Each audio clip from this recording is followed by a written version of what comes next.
Going live.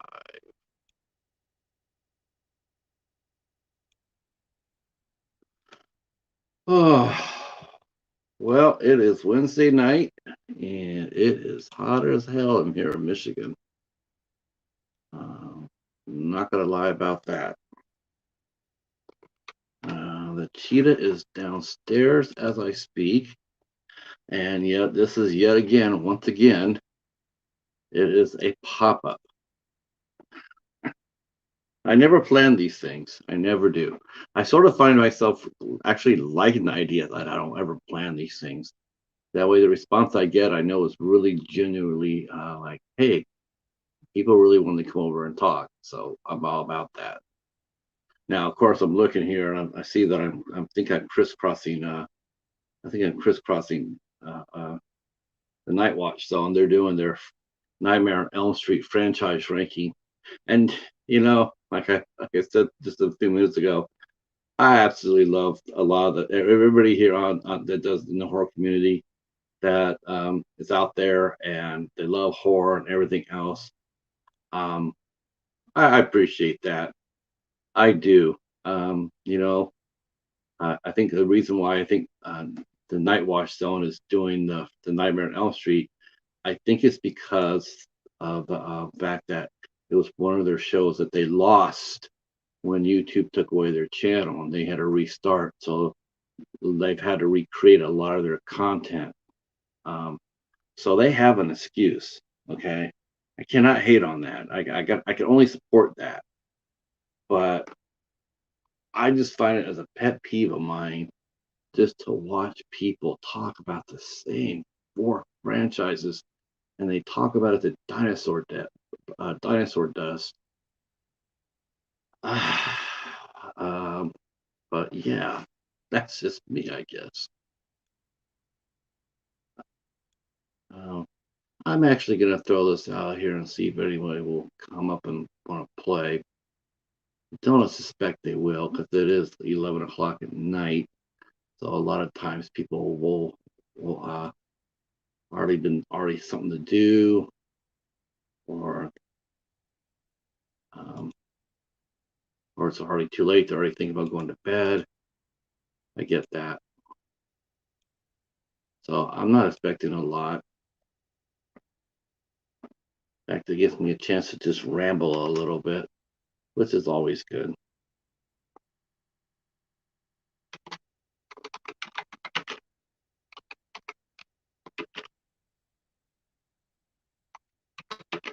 Uh, so I am going to be talking about a non horror film topic that caught my attention this week that I wanted to talk about in a minute or two. Uh, hey, there he is. What's going on, young man? Are you working or are you at home?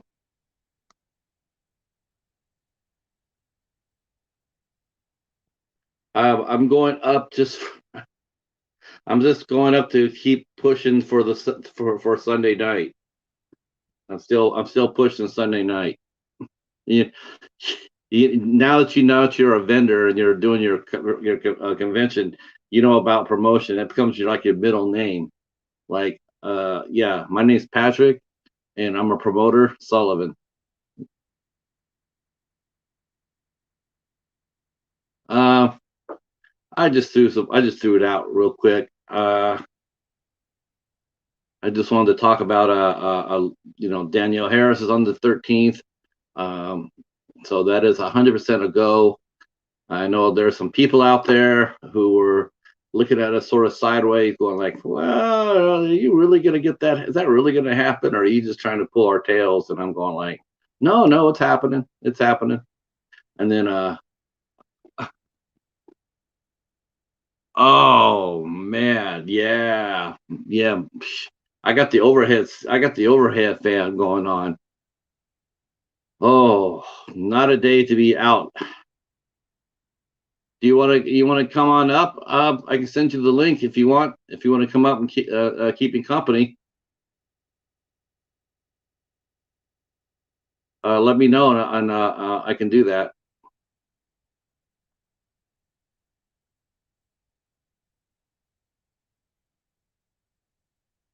Um, yeah, just getting up here to promote a little bit about the show.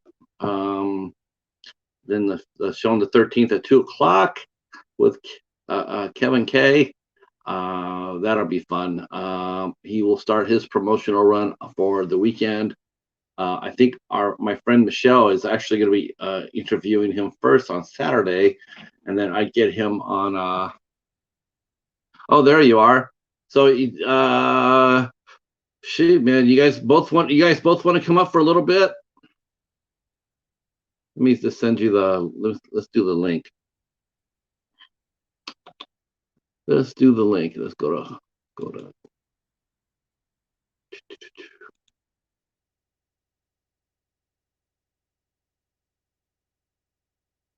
All right, hold on here.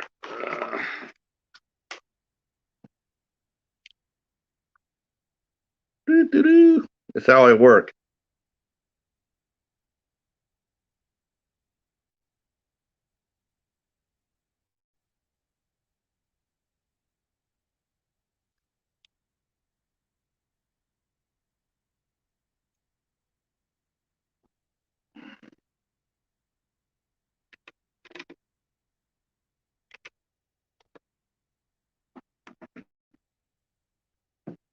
Oh, I'm blind as a bat.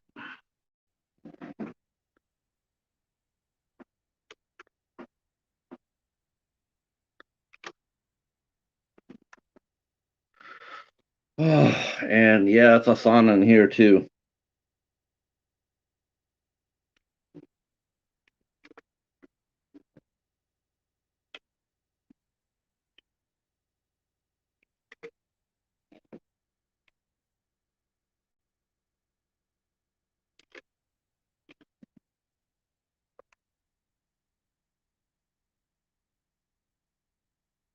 Mhm.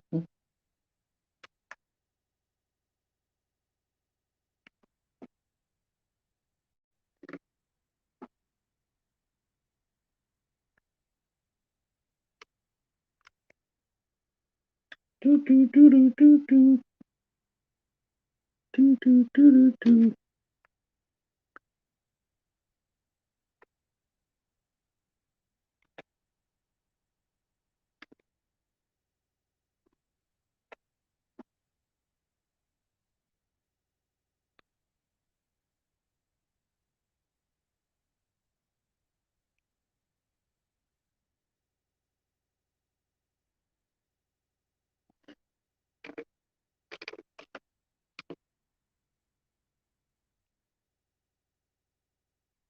All right.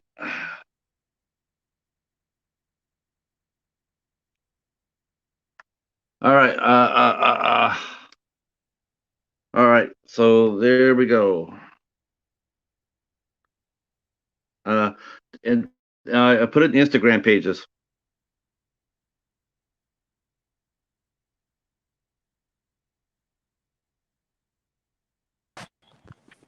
All right.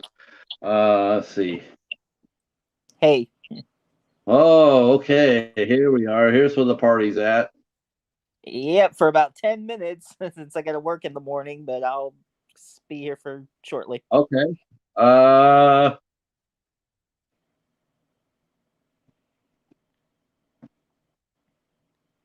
yeah. Yeah, I can understand. Do you want to come up, cabin 6? Uh,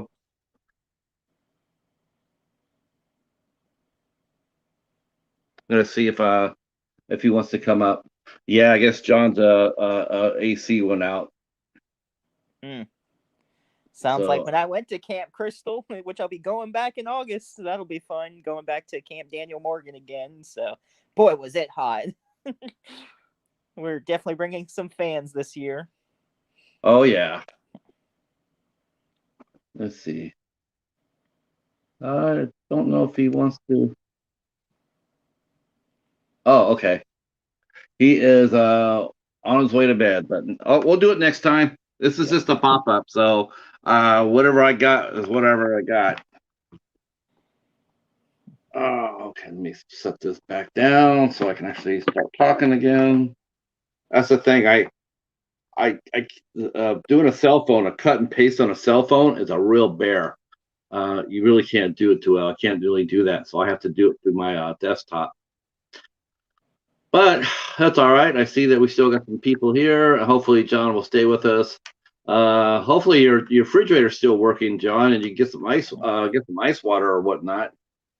Um, yeah, I drank a whole bottle of that yesterday. Man, I went through I drank like 32 ounces of water last night, and I didn't even go to the restroom not once.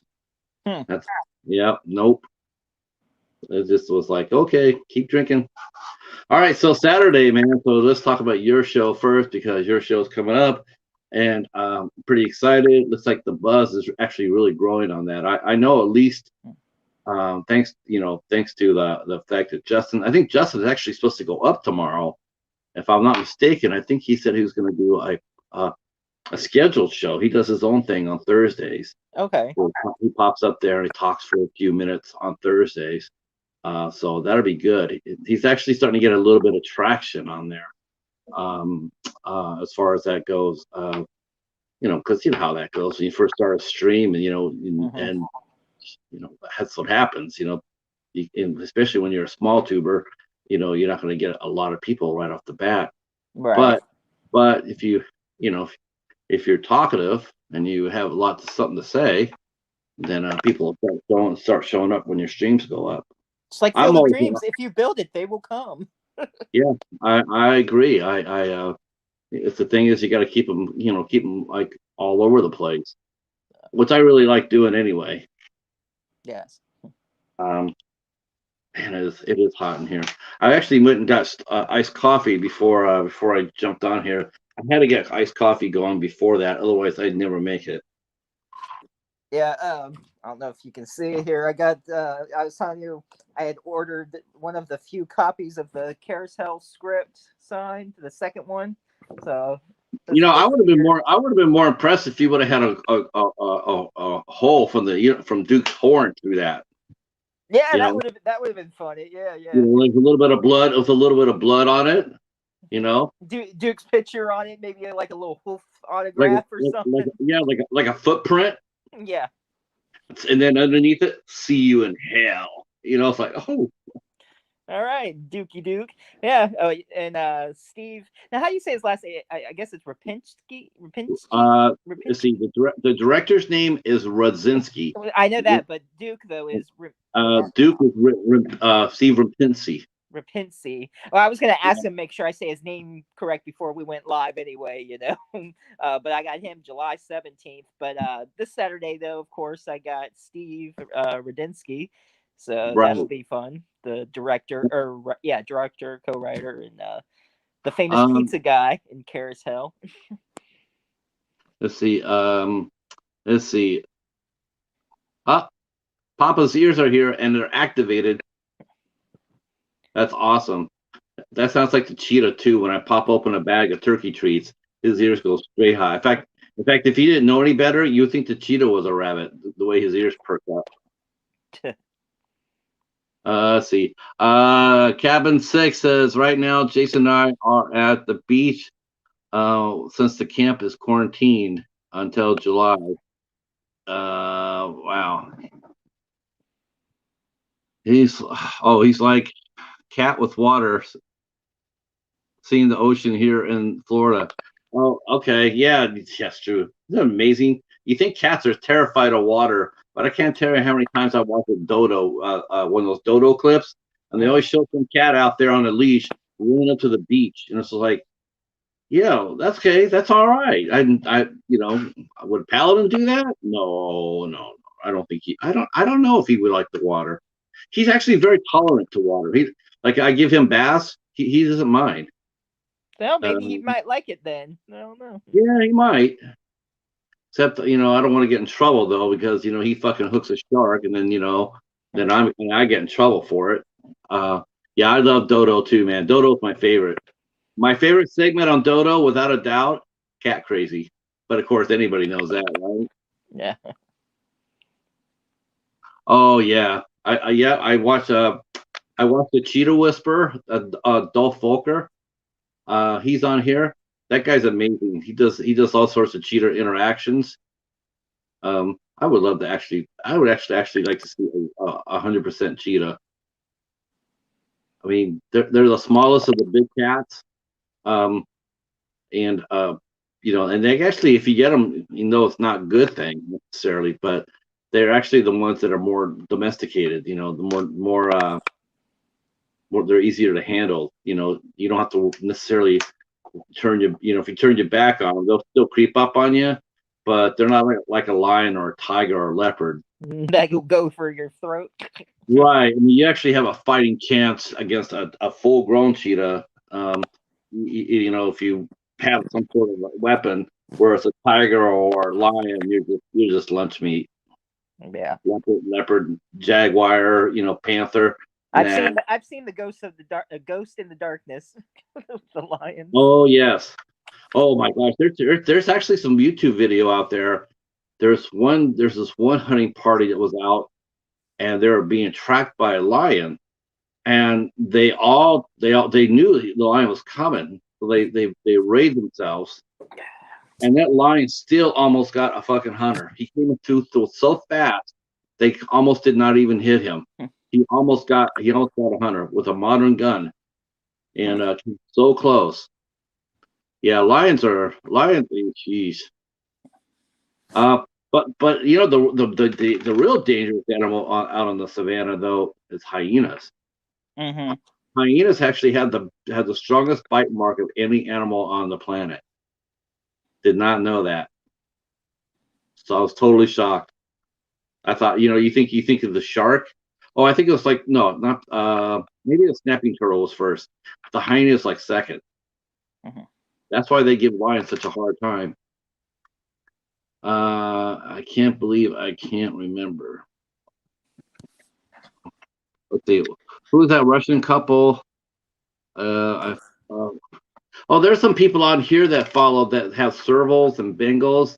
Um, yeah, those cats, I see them on here, and let me tell you, that's an accident waiting to. That's not an accident, but that's a disaster waiting to happen.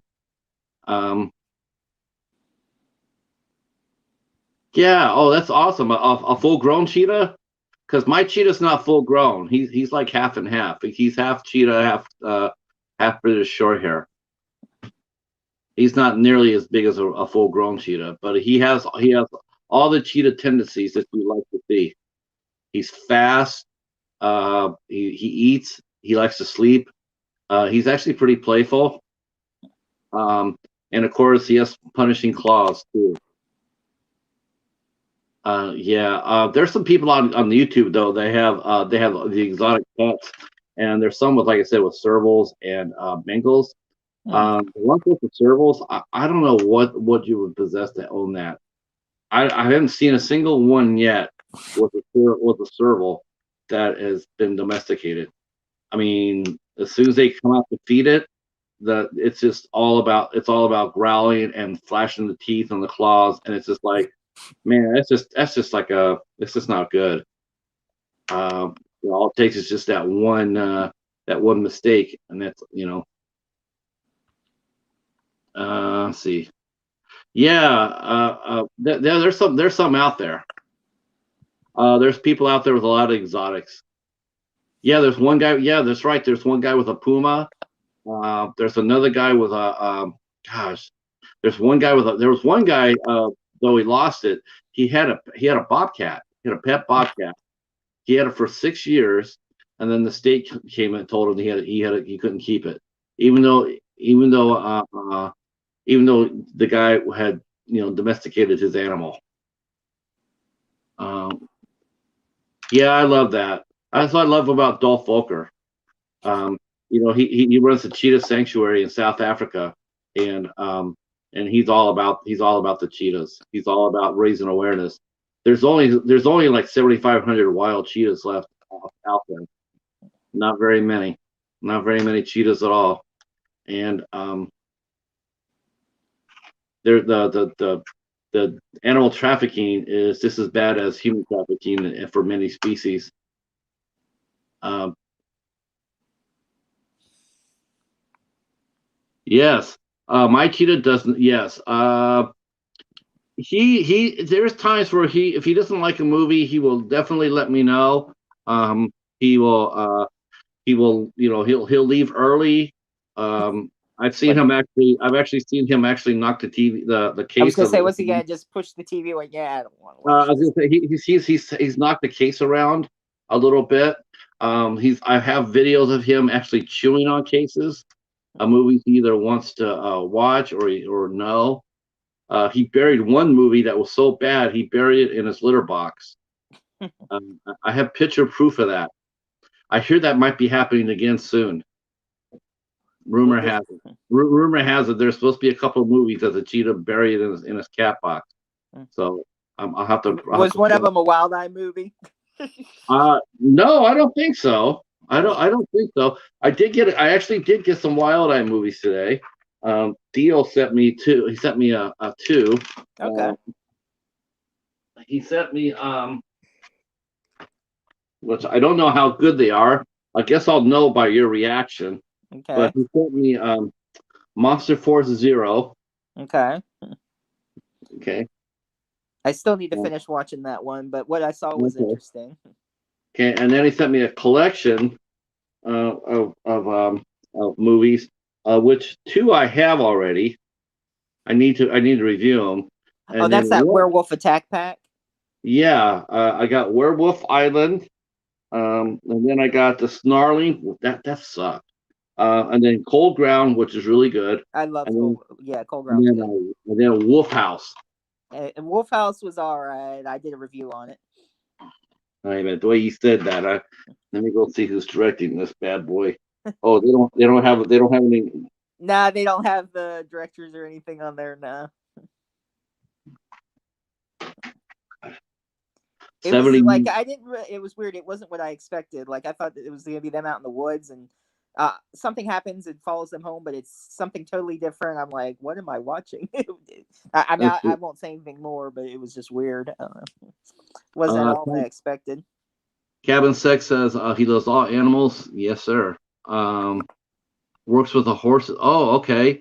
I actually have a friend of mine who has a ranch in New Zealand, and she raises racehorses down there, and she has a finger on picking championship horses. She just knows. She knows. She knows the breeds. She knows which horses are going to run, which is not. It's an amazing gift. She actually picked picked and raised before selling it, a number one horse in the world, a horse called Beauty Generation. Hmm. And that horse, yeah, if you type in the racehorse Beauty Generation, that horse is a champion. And she knew it when it was just a little foal. Um, Tremendous gift. See, if Michael doesn't hurt, Jason doesn't hurt animals.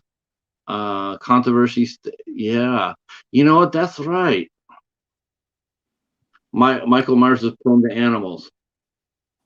Yeah, well, Michael Myers would get fucked up by the cheetahs. I'm just gonna be honest with you. It just would be bad. It just be. That's the reason why. That's the reason why they don't mess with cats. You ever notice that? I mean, they were even talking about that on Friday the 13th or the Nightmare on Elm Street rankings over in uh over on Night Watch Zone. They're talking about which Freddy was the best, and I'm like, it doesn't really matter because cats will fucking Freddy's scared of cats. That's why he doesn't fuck with them. Because they can. If anybody ever watched Sleepwalkers, I rest my case, right? Yeah, I haven't watched Yeah. that in a while. That was a good one. You That you was. got you got Cat's Eye. You got Mhm. Cat's Eye. You got Churchill from Pet Cemetery. That came back and kicked some ass. Um, there's a lot of cool cats that will fuck your cat shit up. cat people. Yeah. Yeah, cat people. Yep, yep. The black cat drove Bela Lugosi crazy. Yeah, there's a lot of cool cat movies. Tales from the Dark Side when the cat was haunting that guy and he goes down his throat. And Hell yeah! See, that's what I'm talking about. Cat, uh, Cats are vicious if attacked. Hell yeah, they are. Yep. Cat, cat. I mean, you were lucky. We always think about cats being so small, but you imagine if a cat was the size of a dog with the same personality? I mean, what would you rather face off against like a cheetah-sized dog, a pit bull-sized cat, or a pit bull itself? I'm going to probably take my chances with a pit bull because I know I have no chance against a cat that size. yeah. Um, but my cat's a lover. He loves the ladies, that's for sure. I don't know where he came from or how he got to where he got. I mean, him being an exotic and all that. But I do know that when you walk around him with bare feet, he is loving your bare feet. He will he will rub on your feet. He will flop on your feet. And with the ladies, it's a lot worse. Um, Especially if you're wearing fishnet. I swear to God, my cat is like he's a fan of Rex Ryan. Uh, uh, I love cats because they don't need us to let us know. Yeah, cats are just all cats are people with fur and fangs. I mean, that's all they are. They're just like us. Um, People say, well, cats aren't smart because a dog will come when you call to them, right?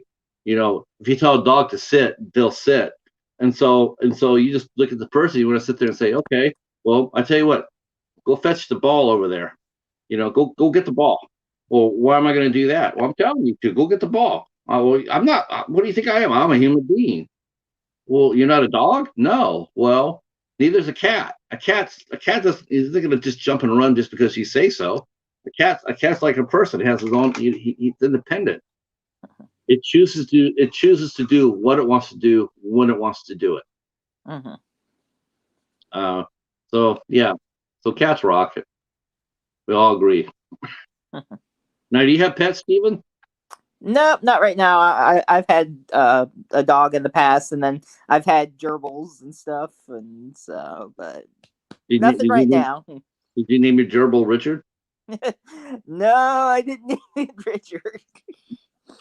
No, I had him like years when I was in elementary and then high school, and had like generations from the original ones that I had. The first two that I had, um, now I was in elementary at the time, but I named them Eek and Squeak. So Squeak was the male and Eek was the female. And once they started having babies, we gave a bunch Your, away too, your, but your name, your name is we had generations of their family, and it was cool um because they were both gray, but they ended up having like gold babies, white babies, black ones. Yeah. yeah. I'm gonna have to agree with that. Cabin 6. He says cats are horror fans. Dogs are comedy and drama. Yeah, that's true. Uh, my cheetah. He's actually he's a connoisseur of fine films. He will watch IFC midnight films with me. I can say I'm proud to say that. Um, but we watch a lot of everything. If anybody had knows me at all knows already. Uh, I just got done watching RV today. I watched Interstellar last night. First time. I've never watched Interstellar. I What missed was the it. other movie you said? Interstellar. What was the other one? RV from Oh yeah, with Robin 2005. Williams. Yeah, that was all right. That was pretty generic, actually. It's like by the numbers. I mean, Robin Williams was funny, but the movie wasn't anything special. Yeah, the movie itself was. Yeah, He was great though, of course. He always was. yeah. It was. Yes, cats do like old black and white pictures too, because there's a lot of cats in black and white pictures. But of course, the one famous movie where cats appeared in a key role was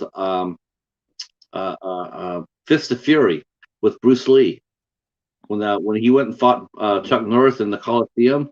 Hmm. You notice all the cats are all around there just watching the action, doing bets and everything else. Oh, okay.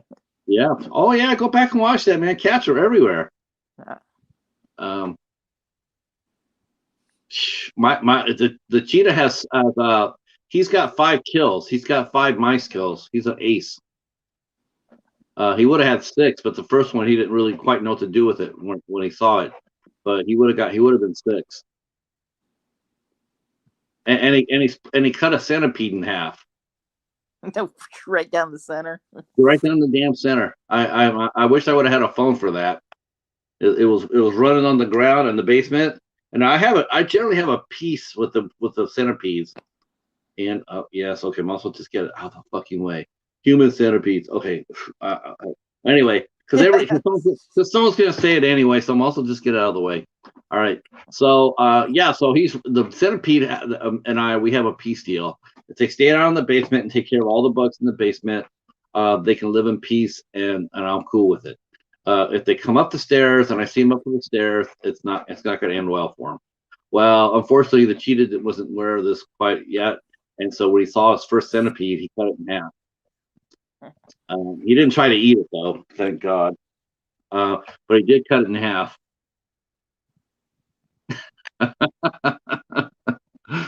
Cats are like ghost face, and dogs are like Leatherface.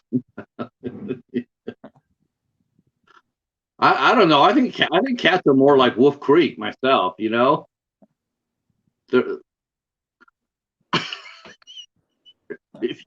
here we go. Here we go. Here we go with the human centipede. I can never escape a stream without that coming up. Never, ever once. Yeah. I'm gonna get that damn movie. I'm gonna get all 3 of them. I'm not gonna say I'm gonna watch them, but I'm gonna get them so I can actually have them. So I can actually have them in the IFC collection. Like I said, I watched the first 2, and I have no desire to see the third. I heard the third is not I heard the third is the weakest one. Really? Yeah, because there's like even supposed to be like 100, and they're all prisoners. There's like I don't know, but I'll pass on that one. Greetings. How are you? Gaming with Sean. Welcome.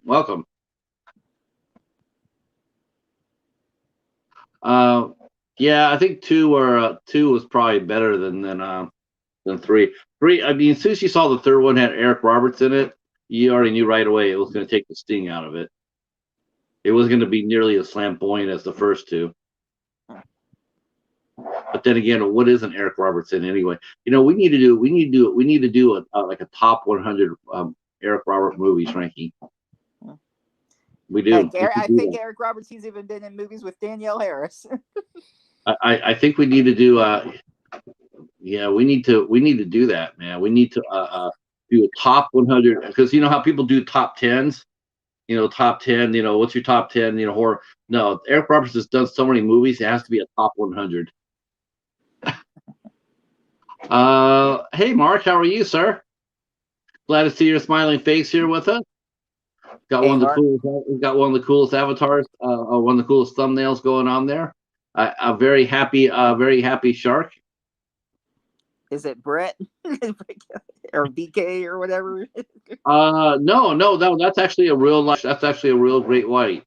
So yeah, he actually does. He has property in Hawaii, and great whites swim off of Hawaii. Oh yeah. Oh yeah. There's a really good video of a couple of Hawaiian brothers, and they're out there fishing off of Hawaii, and they run across this big ass great white. Oh my gosh, it's comedy gold. It's comedy gold how they just talk about it. It's straight out of Hollywood Central Casting. Oh, look at that, bro! Look at the size of that, bro! Oh, what do you think, bro? He's a big one, bro. It's like, holy cow! I mean, they go straight Hawaiian punch on the shark. Yes, great day. I liked watching that video. Though I saw your answer to that about people dying early. That's not good. He lives in Arizona, and he showed a video of them river rafting. They were just relaxing, and then the sheriff's boat came screaming by, and I commented that the sheriff's boat looked like it was on some serious business. And Mark had mentioned that they've already had a couple of drownings over in the river already, and that's never good. I have a lake real close to me, Lake Bellevue, and every year at least 1 to 3 people die in that lake every year. And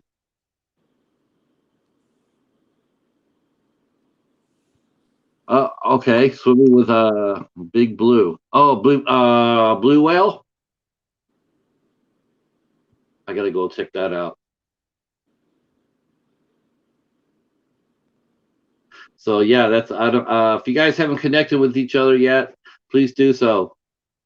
You know how we roll here in our streams. Yep. So you got Steve coming in on Saturday, and then we got Danielle on Sunday. So yeah, that'll be fun. Um, Looking forward to it. I saw the news. Danielle Harris and Scout, such a cute name for a girl too. Scout. Uh, they're going to launch a podcast. Yeah. You know what though? I mean, I guess it's sort of like to me. I sort of look at them sort of like live streams too. It's like holy crap, everybody. Oh, a shark named Big Big Blue. blue. Oh, Lord have mercy. What kind of shark is Big Blue? Is he a blue shark or is he like Giant great white, he said. Yeah. Lord have mercy? Yeah, I wouldn't mind swimming with the great white either, as long as I was in the cage. In the cage, yeah. Yeah, Yeah, as long as no free diving with that. Nah, I'll take the cage. no free diving. But they showed this one diver though. He was studying their behavior, and so he actually was swimming with the sharks, and he was sitting there saying how he could tell by their body language what the sharks were feeling, like when it was dangerous and when it wasn't. And he was spot on. I mean, like he was swimming with some sharks that were mellow. I mean, he was no fear. Then there's other sharks. He could just tell by their reaction that they were agitated, and so he was backing off. um, I think what people don't really realize is how fast those sharks are. Great whites are really fast, and with the drones now, people are flying drones over the beaches. They can see what you can like see how fast sharks actually move. Like there's a seal off there, maybe like 75 yards, and then you see the shark just swim, just like and just literally catch the damn thing before it knows before has time to react. Sharks are very fast, Yeah. and including the great white.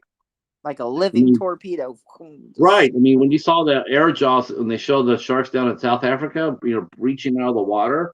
I mean, they're coming up from the. I mean, you got to think about it. That's a 2,500 pound animal.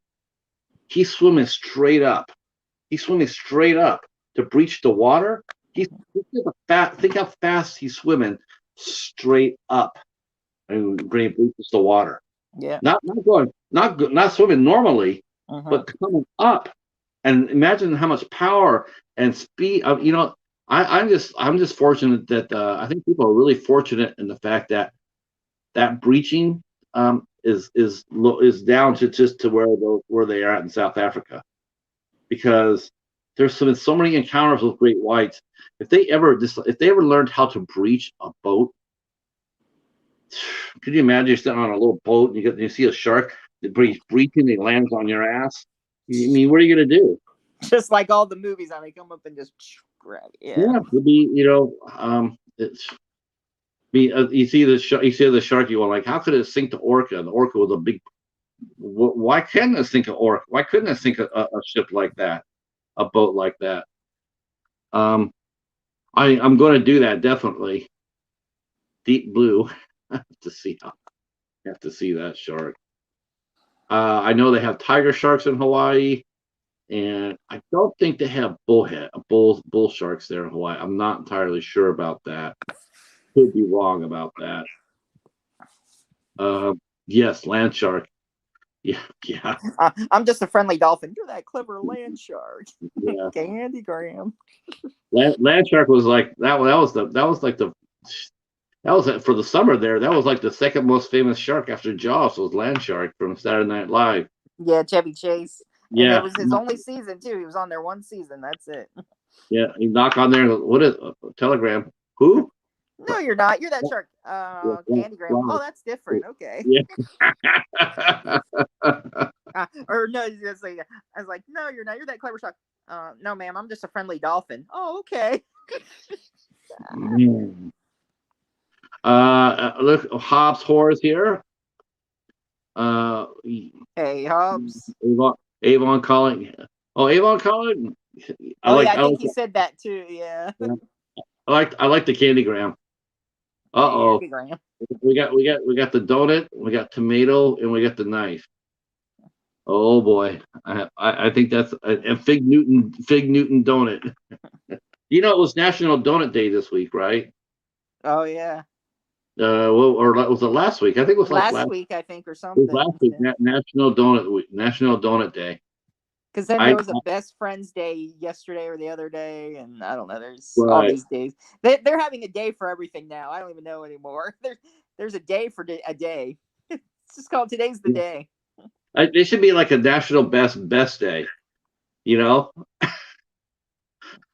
no, you know everything's the best today.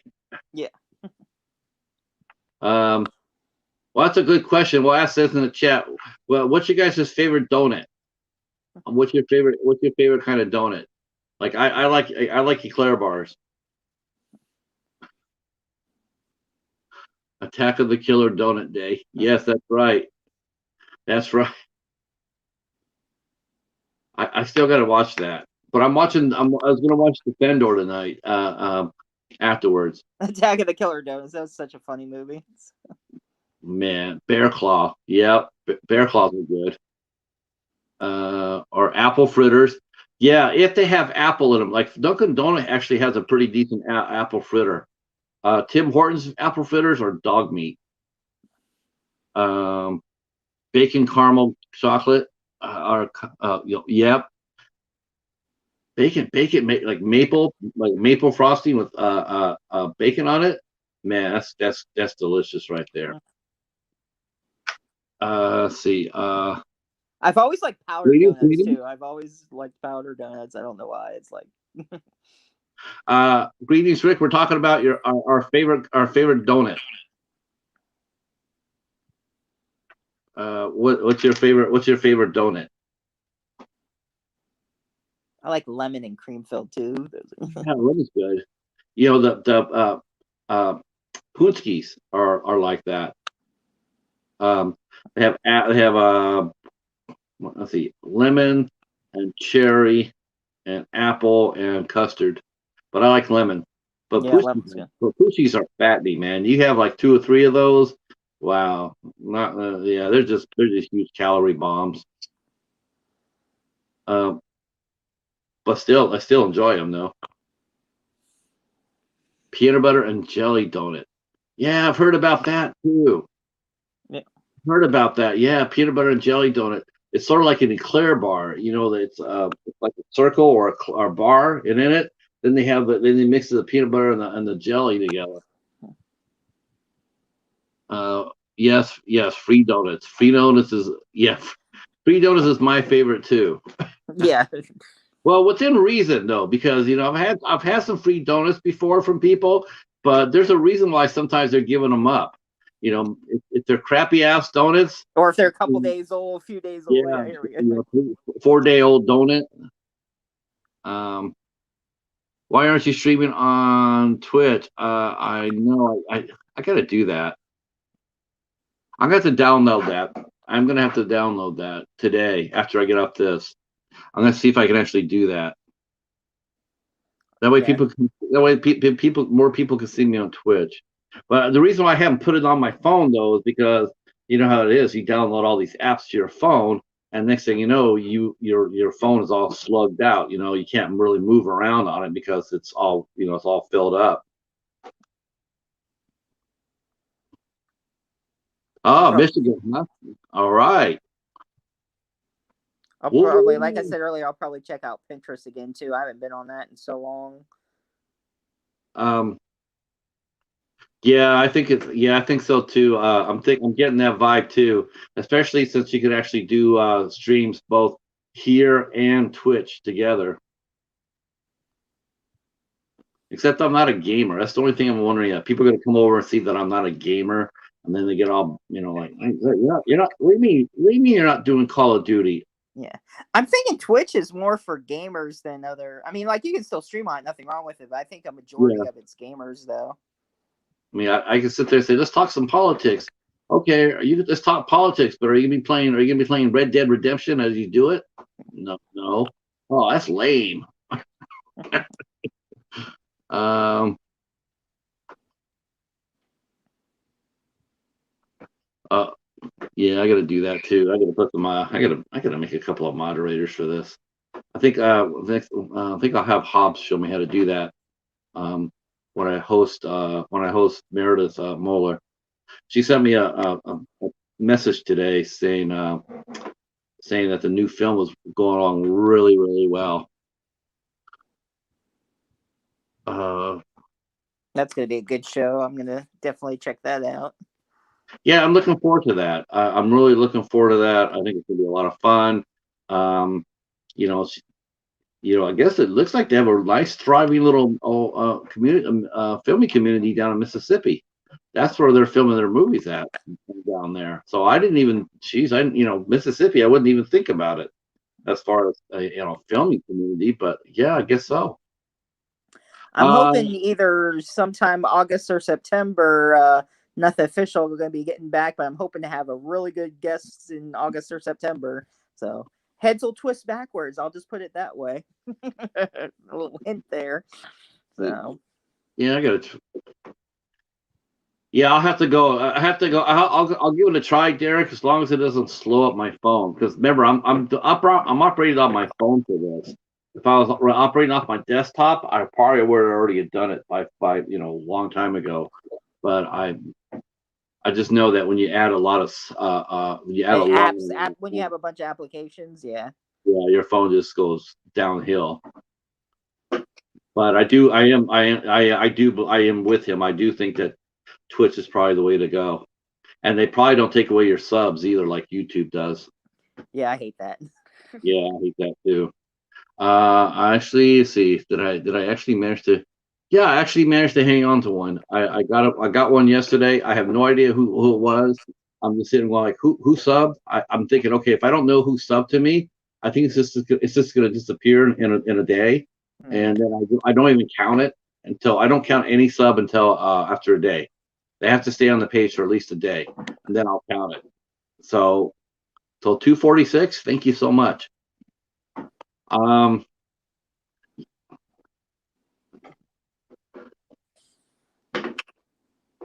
okay, awesome. Yeah, that's okay. Good. We'll have to connect, Rick, for sure.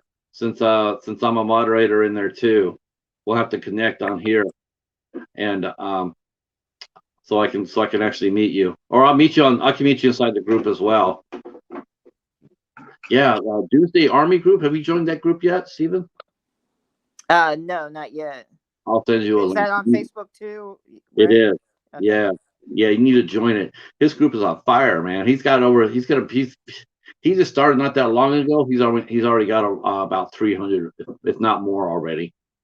Tremendous growth in And the it's just group. just Doomsday or Yeah, Doomsday Kingdom Army group. okay. And yeah, man, it's on fire right now. Everybody's rolling in on it, and I took all our groups private though because of Facebook's new policies. Facebook has basically said that groups are open ground for anybody. Um, you don't have they can post inside your group without being a member. They can join your group without having to be approved. You supposedly are still able to control what they say, but I think it's more after the fact. It's more of they get to post what they want to, and then you can control if you want it to stay there or not. Whereas before, you could actually sit there and say, "I have to approve everything that you say." Okay. Almost 500. Oh my gosh, you grew almost close to 500. Wow, Okay. that's insane. I was at 290 yesterday. That's insane. It's definitely becoming an army. Yeah, definitely. Yeah, that's a halfway to the division. Oh, I saw the boxes. I saw the boxes. I have not seen the mask yet, and I did not know about the raffle either. I don't know if I don't know if John was going to wait till he felt better. I know that he was exhausted yesterday to do the raffle. with Ken. Um, so I didn't know if that was going to happen until maybe this weekend or not. He raffled off a pitcher and I think 3 or 4 pitchers and a phone call with Ken Sagals. He was the actor who played Kincaid on Nightmare on Elm Street 3. Um, oh, okay. I have to go and see them. Well, it's almost midnight. I better be getting to sleep. I got to work in the morning, so Yeah, I totally get that. I totally get that. or or else Yeah, I'd but stay thanks for on coming. longer. No, no, I understand. It's almost it's already midnight. So I just wanted to get up there and just to talk for a couple hours, just to let people know about Sunday night or Saturday night, Sunday night. Saturday Um, and then Sunday. Yep, Steve Radinsky from Carousel, and then Danielle and Hobbs. So uh, Nightmare 4 and 5. Kincaid was on Nightmare 4 and 5. right, Um, yeah, Ken Sagals. So, and that's one of the prizes is a phone call from Ken. And cool. yeah, that would be a nice prize. Um, so Saturday at 7 p.m. On your channel. The Horror Freak Well, 85. Yep. yeah, and then with Justin and the Spices. The Spices from the Midnight Hour are going to co-host that show. I'm really interested in seeing how all that goes. That's gonna be a lot of fun. Mm-hmm. You know, Steve's gonna have a lot of energy. Oh yeah. Actually, I would think both Steves would probably have a lot of energy. Mm-hmm. But yes, Danielle Harris will be going live Sunday at 10 p.m. on Hobbs Horror Channel. Yep. I will be providing a link to the Doomsday Army group page, so you guys can all come over there and check out the show. I will be doing that. Yeah, we're gonna have to ask her to give us like 10 minutes so we can actually spread it out a little bit. I want to go around and share it out. Yeah. So I will see you. Well, I might see you tomorrow night. If Justin goes up, I'll probably see you over there. But if not, I definitely will see you on Saturday night at 7 o'clock sharp. And hopefully my question gets picked. So It's yeah. probably it's a boring question. You know, everybody's gonna be sitting there asking about Haley, but I didn't want to deal that way. Yeah. You What's know, Rick said? Rick said, "Okay, sorry, we don't get along." Who doesn't get along? uh, oh, uh, yeah, you and Danielle. Oh, who doesn't get along? Who doesn't get along with Danielle? I can't imagine her having a single enemy. Oh my gosh, she's like the nicest person. I Is think that who probably. is? Is that who you're talking about, Rick Danielle? I think he's pulling our leg. He said me and Danielle. How can you do? What's the story behind I, that? Okay, I got to I, hear this I, before I leave. I think he's pulling our tail because Danielle has such a she's seriously. I think probably the only other person I've heard about being even nicer than her is Debbie Rochon. Debbie Rochon is supposed to be like like the super sweet. So you don't know her behind closed doors. Oh, well, everybody has their bad days. Yeah.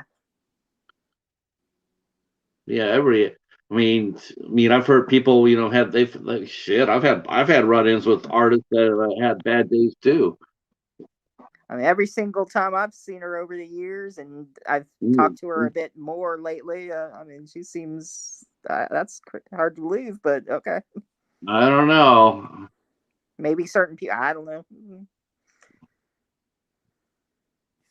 She's got really bad. I don't know. You know what I'm thinking? I'm thinking maybe she might have caught Rick swiping some of her rider. Some of the hospitality in the back. Hey, Kate, take your hands off my blue M&Ms. Oh, we're just talking about you, Vincent. We're just talking about Saturday. That you and Becky are going to be there with Justin and Steven here.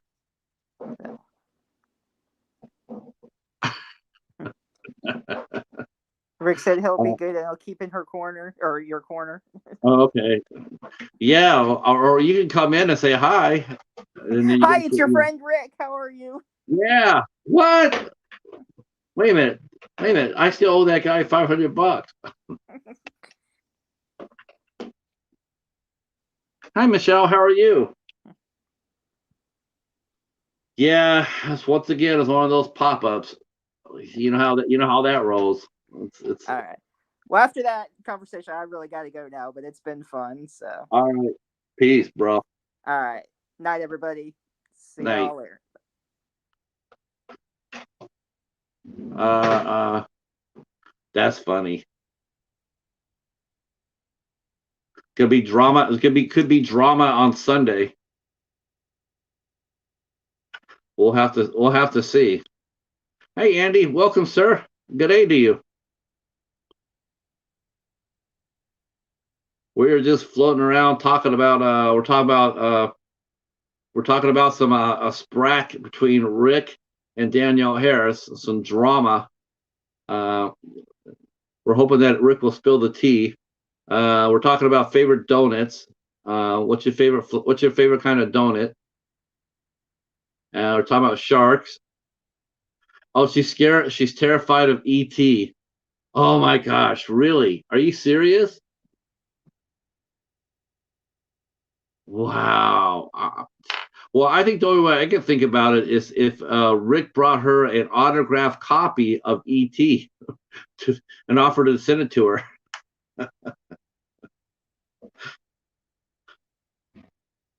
I think that would work, wouldn't it? An autographed version from maybe like D. Wallace.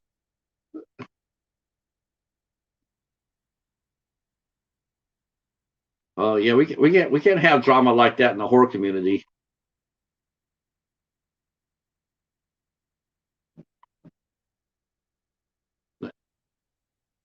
I still have to see it. I've never seen ET.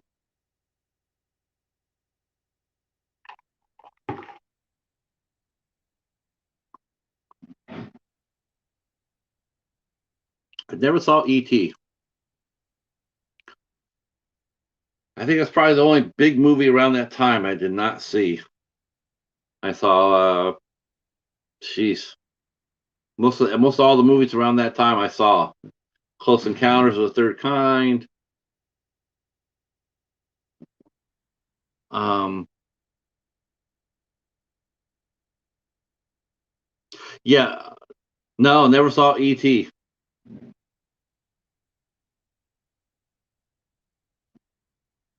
Yeah, I heard that. Well, hell, I'll tell you the truth. I didn't watch. I had never actually seen the first Evil Dead until like a couple of months ago.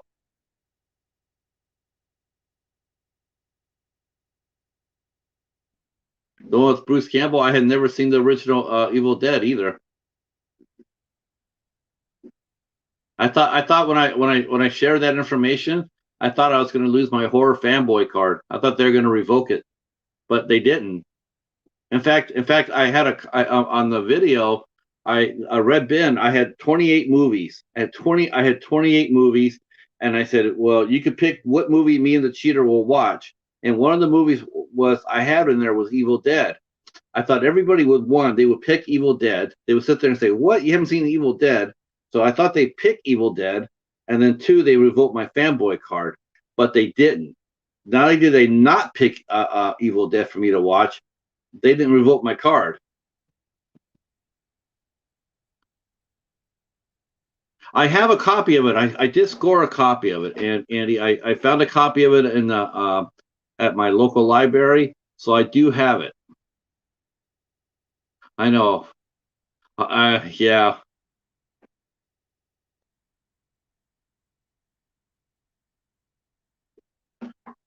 You and Hobbs would get along well, Doomsday, John. You and him, yeah, you two guys would get along really well.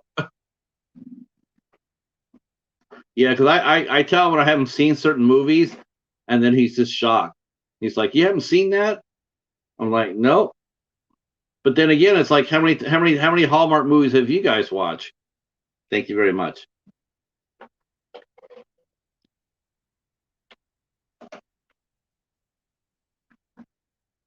Yeah, I had to watch ET.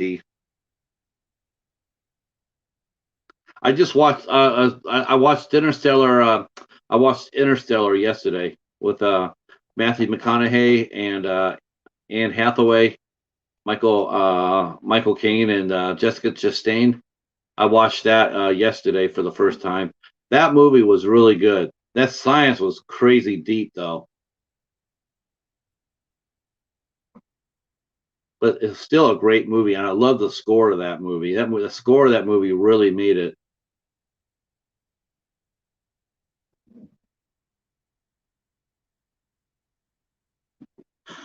Yeah, I got like 50 of them. Yeah, it's and I didn't go to the library today. I'm going to go tomorrow. And then of course last Sunday I we did our top 10 ISC midnight too. Yeah, Interstellar was really good. And it really flew by fast. Um, I know it was almost 3 hours, but it did not feel like it was 3 hours.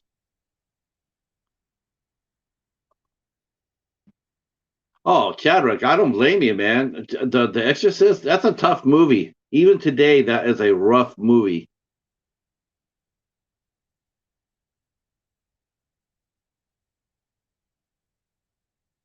You have to watch E.T. Um, you know what? I don't think anybody can actually fault you for not watching Exorcist, Chadwick. That's still that movie is it's what 40 years old or whatnot, but that movie still has the same punch to it. That is a genuinely scary movie. Yeah, I did too. I love the science. I couldn't necessarily follow it how they were trying to say it, and I was really impressed how the actors they interacted with that. They're able to express it.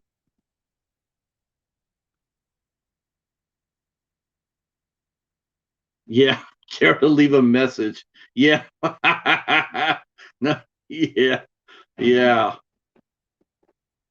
yeah. She's in here with us, Karis. You want to leave a message? I'm scared. Oh my gosh, scary shit.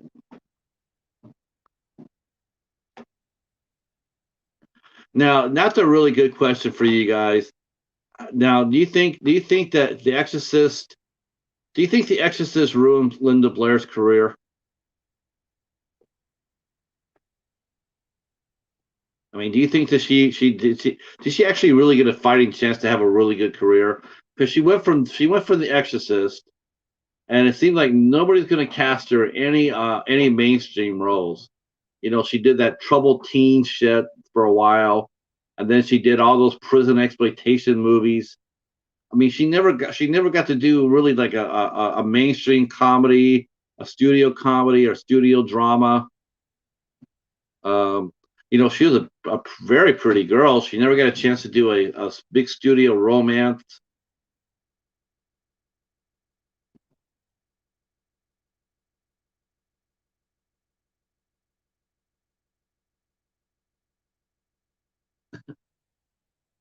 I have to post it. Yeah, but that's a really interesting thing.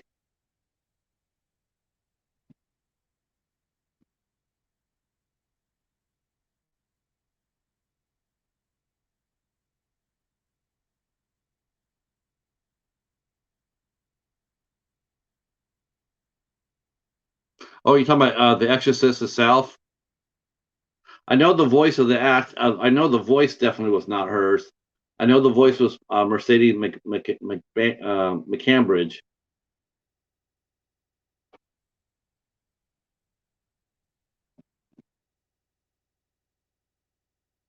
Right. But just the perception of it, the movie was so damn dark. And if you go back to her career, I mean, she's done some things, but I mean, for I just didn't think she ever really got a fair chance. You know, She got almost like stereotyped. The only thing, she did every kid in trouble movie that there was. She did her fair share of horror films.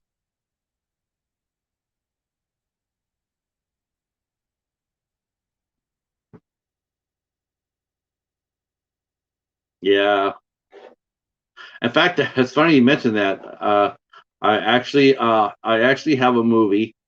It was Danny Trujillo's very first film role, or the second one, and it was called Bailout, and it had Linda Blair in it and Michael and David Hasselhoff, and Sid Haig had a part in it.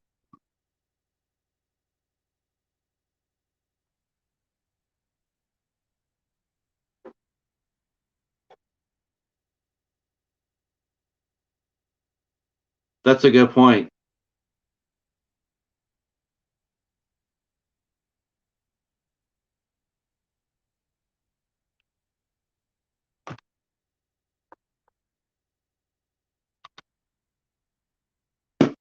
Let's see.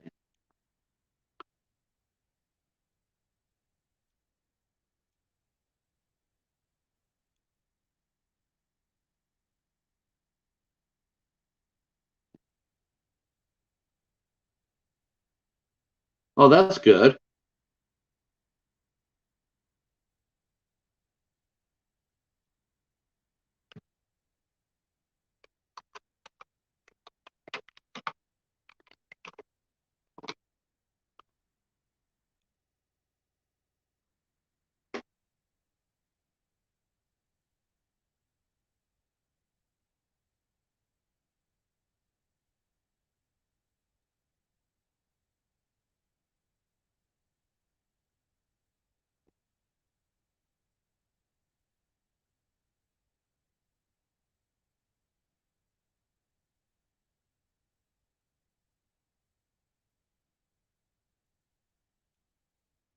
Yeah, she's hardly worked at all since 2000.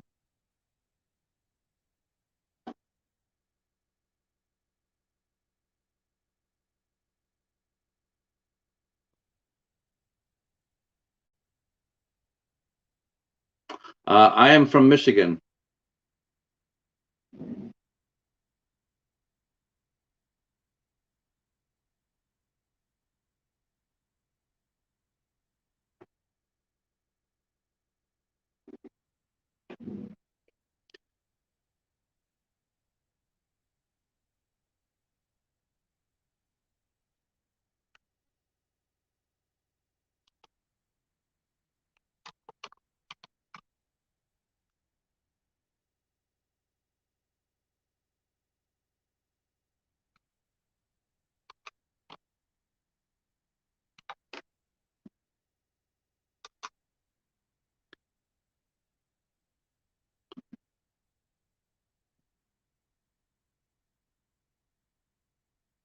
Oh, Wyandotte? Yeah, oh, yeah. I know where Wyandottes at. Yeah, you guys do a street fair there every year. Yeah, you're downriver from me.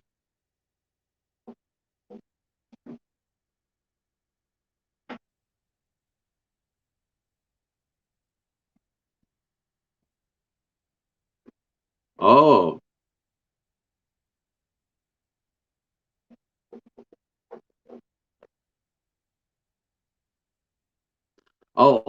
yeah, yep, yep, yeah. That's a good. I've been to the Wyandotte Street Fair 3 times. Good, fun times.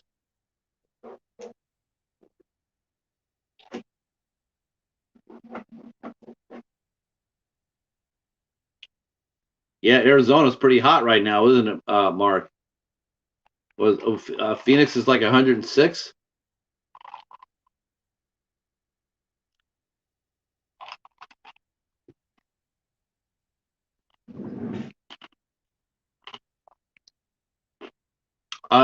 No, no, not up north at all.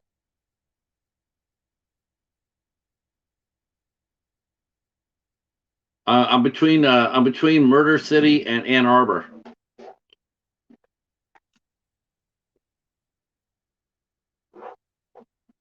Do you ever go inside the D?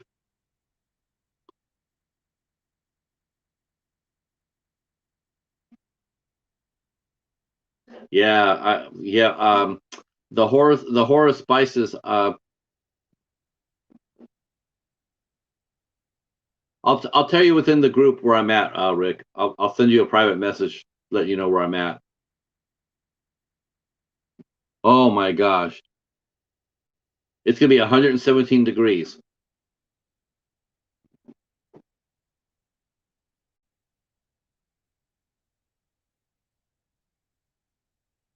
Wow, yeah, that's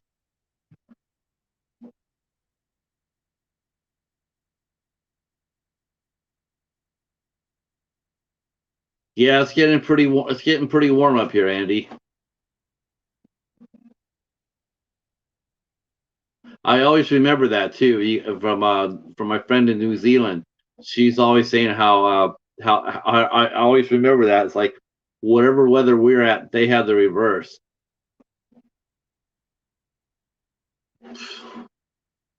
117 on a nice day. Jesus. I don't really know what I don't know how anybody moves in weather like that. That's absolutely insane.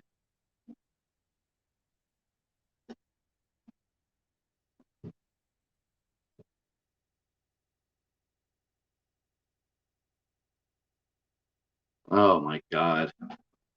I can't even imagine. I mean, what do you how do you I mean, how do you say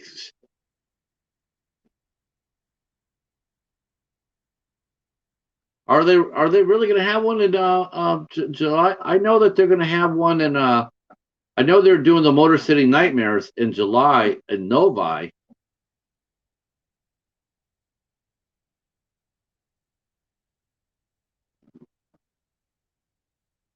I, Chadwick, I hope to see you on Sunday, 10 p.m. for Danielle Harris. Yeah, that's just dry heat.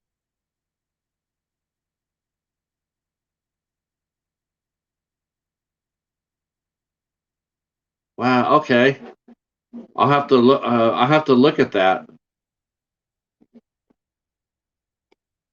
I wouldn't mind going to that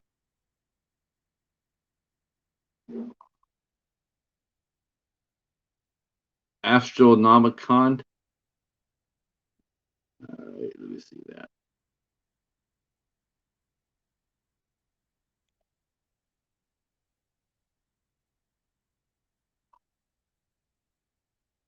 That's gonna be fun. Let me see what this Comic Con's about.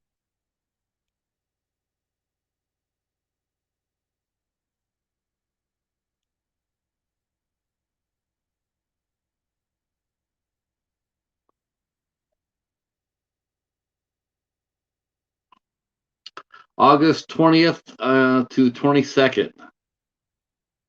Oh, okay. They got some names here. Uh, they got some wrestlers. They got Jason Mewes from Kevin Smith. Uh, Twisted, Bill Mosley, Kane Hodder, Michael Berryman. That's a good lineup for a smaller con.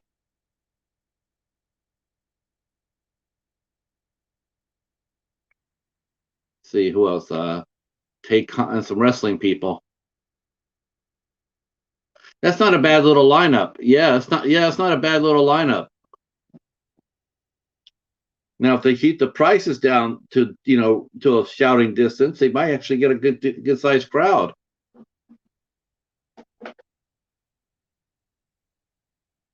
Yeah, I would not want to live in that kind of heat, Mark. Just no way. That's not for me.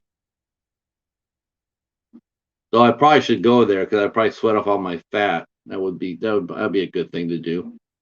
Yeah, that's not a bad little that's not a bad little con.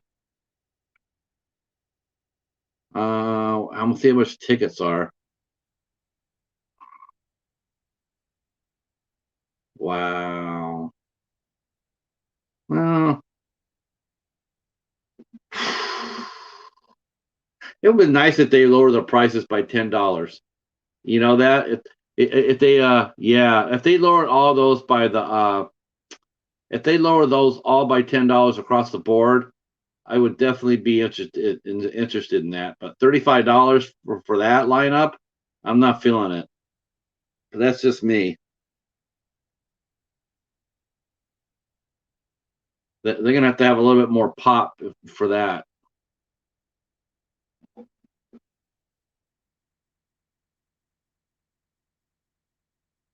Yeah, I'm sure they will. Well, if they keep adding guests and keep the prices where they're at, then yeah, that might be worth it. But right now, as it is, that's still they're struggling a little bit. Man, I would love to go kayaking. Kayaking would be fun. Now the stretch of river that you're on, Mark. I mean, there's no rapids, are there? I mean, that's just a slow meandering river.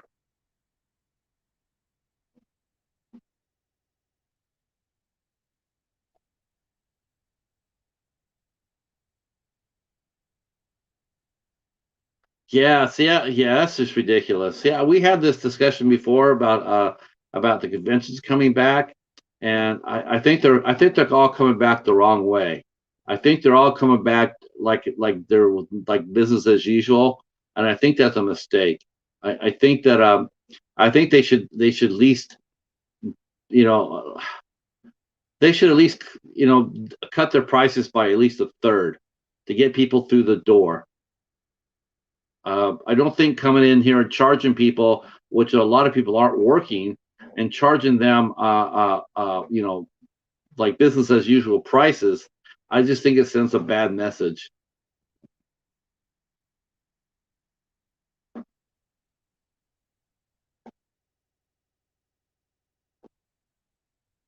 Man, I didn't think the Motor City Nightmare was going to be that high. It's just, and the thing is, they're being hosted in Novi at the Suburban Collection. You know damn well the city could have gave them a subsidy for that.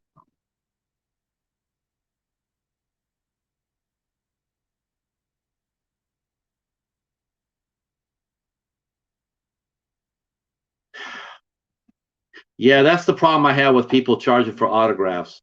Can I tell you something? That's the problem. That part right there is why I have a problem with the autograph part. You know, if you go and you pay $40 to go to a convention, you should get free autographs.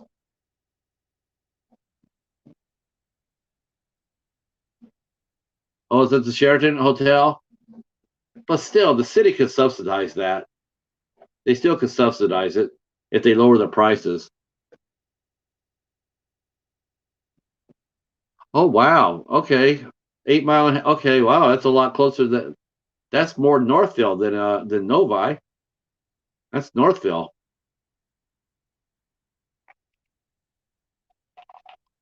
Nice.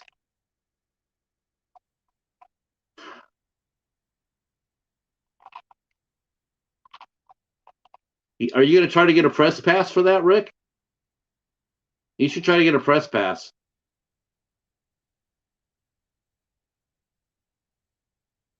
You know, since you have a channel and you a moderator of a large group, you should ask them that. Do you do any writing? If you write reviews, you should ask for a press pass.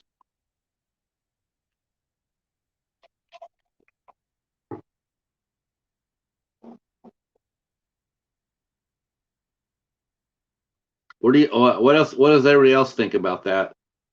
Should convention prices be dirt cheap this year and go back to normal next year?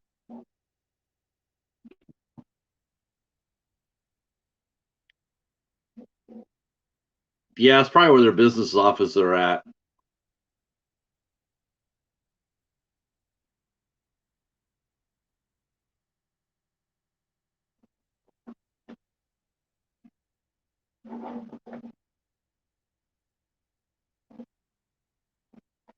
I don't know. You know, honestly, I mean, Here's the thing. When I went when I used to do conventions a few years ago, I used to go with my buddy Farm. His name was Rob, and call him Farm. And we used to go because not because of the celebrities or anything, but we used to go because he used to collect comic books. In fact, he still does. But he would actually go and look for comic books, and I would actually go for the gaming. I would because back in the day I used to play Yu-Gi-Oh, so I would go there and look for Yu-Gi-Oh cards, cheap Yu-Gi-Oh cards, and I would go for the gaming. Um, Seeing the celebrities, just it was part of the wasn't like my main focus or his.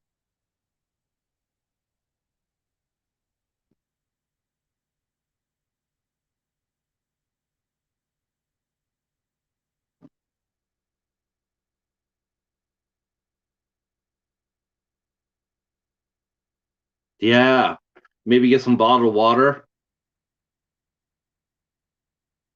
Maybe get like 2 or 3 cases of bottled water. Throw them in a couple of coolers. You know,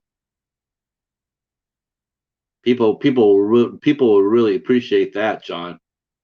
Yeah, that'd be a class act right there. I like that. I like that a lot. Because that shit's gonna be, they're gonna be charging like $2, $3 for a bottle of water. That's how they always do it.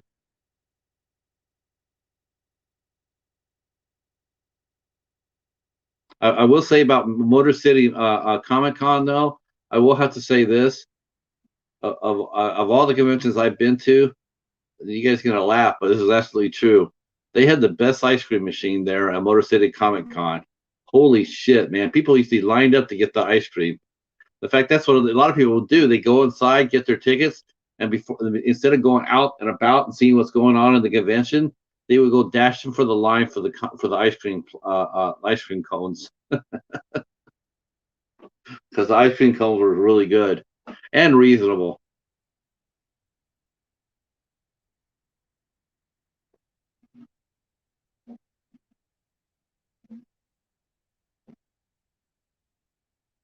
Yeah, they're no, you got the parking to figure into that. Um, Motor City Comic Con used to have parking for as little as $5. You used to be able to park out by 12 Oaks and then walk in. That's what we used to do. We used to park out there and then walk in. It used to be $5, uh, and then the Comic Con used to charge. It was like $25 a day when we went, or maybe $20 on Sunday. $20 Friday. I think it was like $20 Friday, 25 Saturday, 20 on Sunday. But now it's high, and the autographs never used to be that way. The autographs used to be the artist could sell the artist could they could make their own prices. That's nice. See, that's a nice thing to do right there.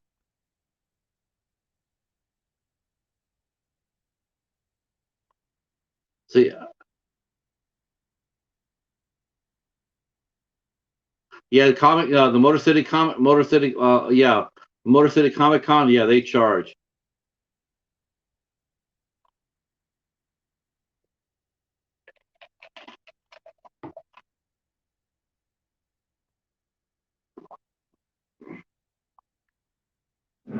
It sounds like whoever's doing this Astronomicon, they for the most part, they seem to have it dialed in.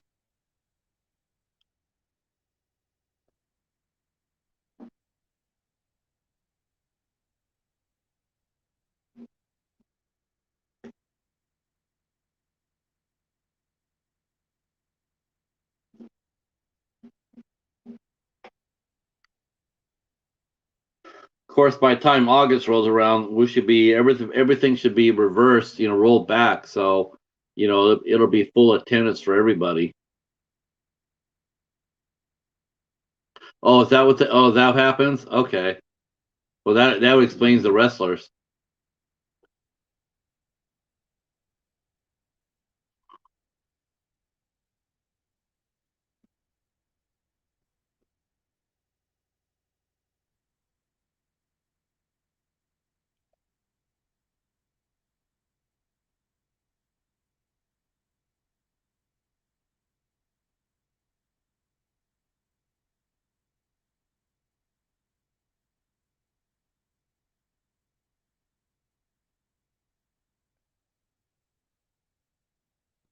It looks like the Twist is throwing down a concert too. If you have your receipt, you get a free pass to the concert. Yeah, yeah, they were friends with the ICP.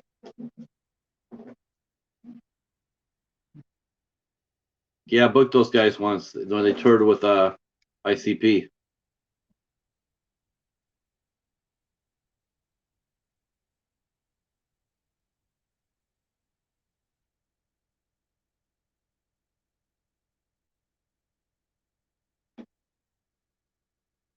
Yeah, like I said, it's not a bad lineup for a smaller con.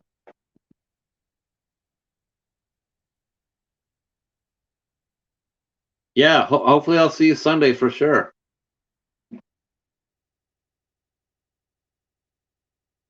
Yep, yep, because I'm promoting the shows. So next week at this time, you and I would already finished our show, which I'm very excited about, Angela. Yeah, I heard about that. Been years since they had a falling out.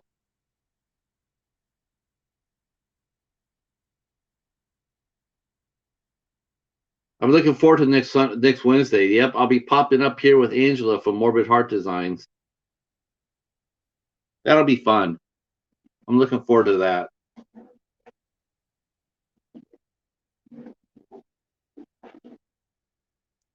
We'll get a few heads out here, and then people can learn about your process. I mean, that's going to be really exciting. People, a lot of people just see art. They don't understand what goes into it. So it's always great to be able to talk to an artist, creative.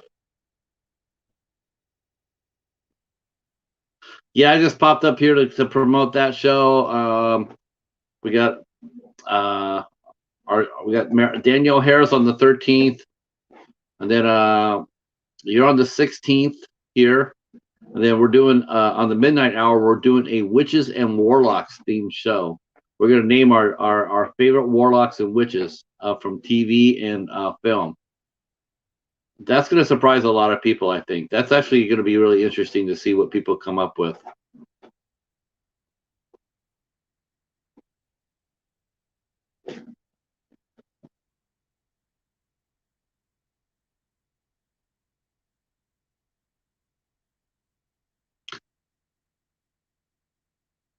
Yeah, yeah, we're just sitting there and we're like, man, we got to do witches and warlocks. That's gonna be perfect. And there's so many interesting characters.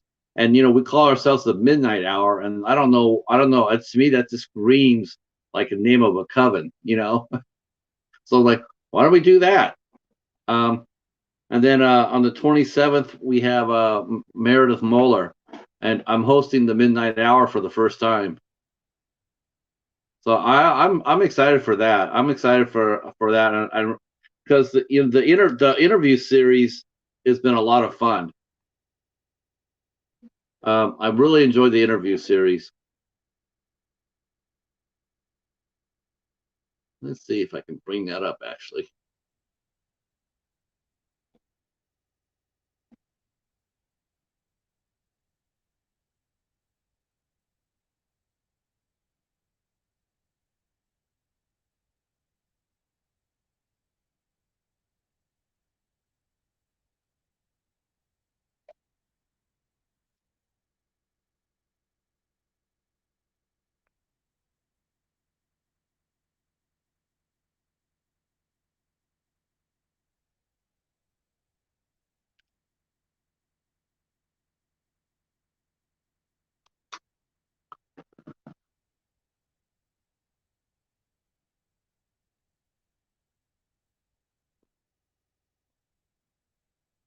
Oh yes,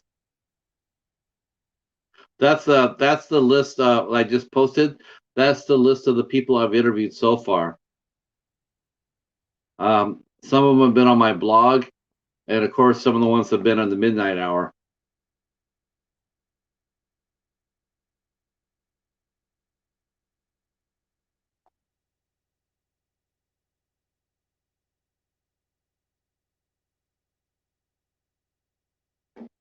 I've actually interviewed a pair of artists on there too.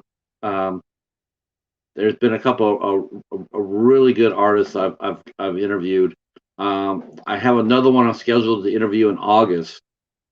She's actually a blind artist named Diana, and I'm supposed to talk to her in August.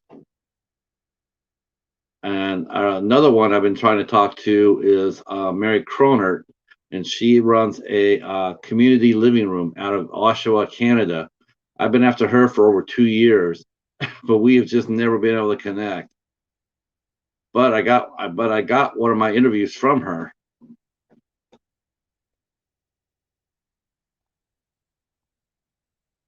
I just like seeing how your process works. I just love that. I'm just naturally curious. It's so much fun to do because I'm not creative that way either. I'm not an artist or like a musician or anything else like that.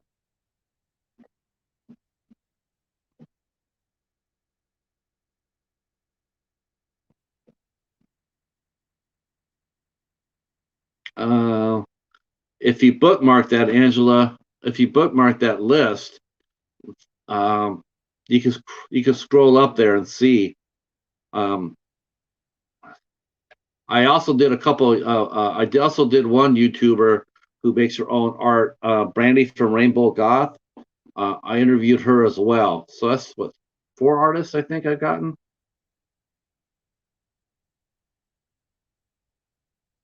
Yes.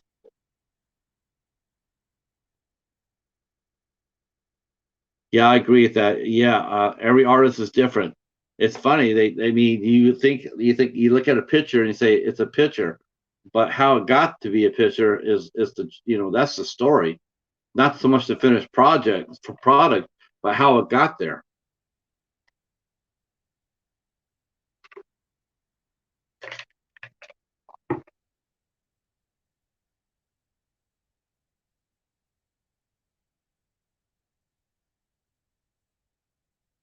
Um, I probably have mentioned her name in here. Uh, there's two names that there's two artists I really like Brandy from Rainbow Goth and Rachel LaFay. She makes breastplates, chainmail armor, and she's really sweet. She's actually a very sweet lady. No, no problem. Typos are typos. I'm king of typos. Uh, yeah, I interviewed her for the blog. Um, I actually wanted to interview Rachel, but not everybody's comfortable going up. So we'll wait. When she's ready, she's ready. Brandy just had a really rough time. She lost her pet. She had a pet bird named Ducky. And if you watch her videos, that bird and her just made an awesome pair. And about 3 weeks ago, she lost her bird, and so she's had a hard time recently. I get it. The bird stole scene every time. Uh, yeah, I love the bird. The bird was the everybody sitting there talking about her art, and I'm sitting there looking at the bird. The bird was just the cutest damn thing. Let's see. Trying to think if I can find one here real quick. Oh, here you go.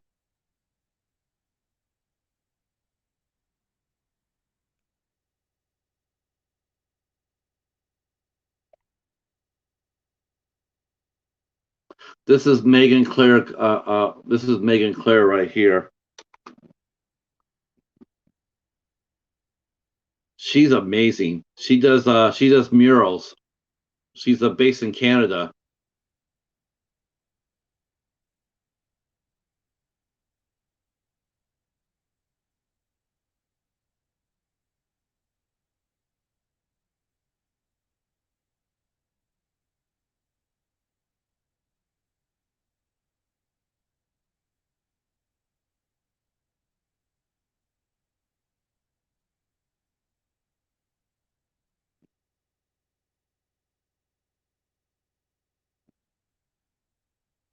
Oh, I know. No kidding, huh? That's a lot. That's immense.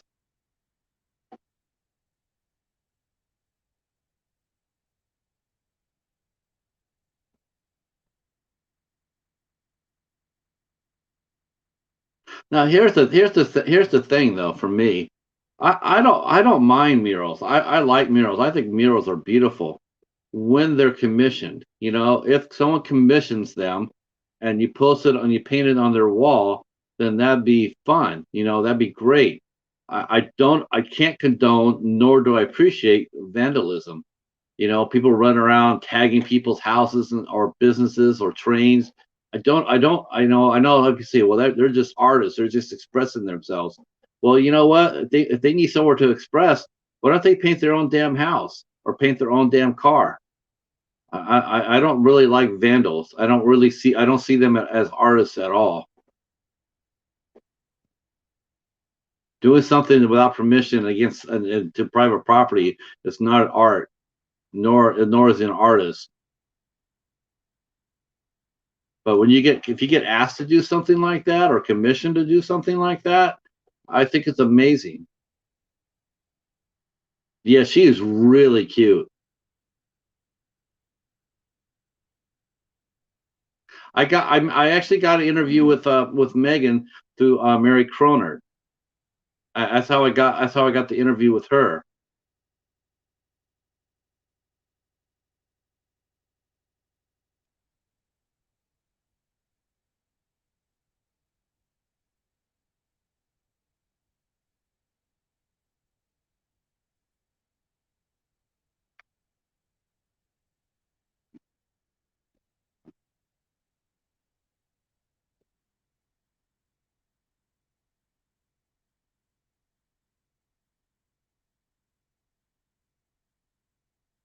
I'm trying to see if I can find the other one.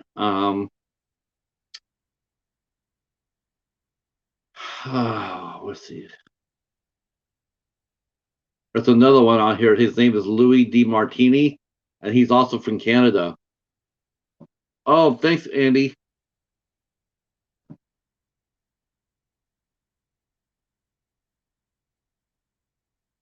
Thank you so much, sir.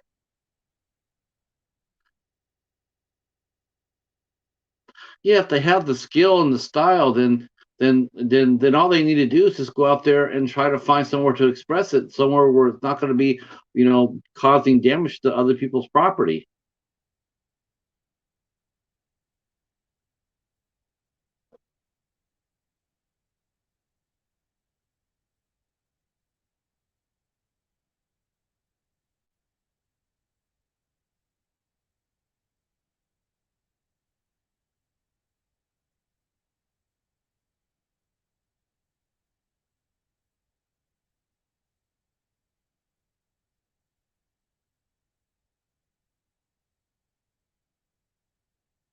Yeah, I just that's I know that's maybe because maybe I'm showing my age when I say that, but I've always felt that way though. I've always felt like you can't do that to other people's property. I appreciate the talent, but man, you gotta channel that creativity into something more positive.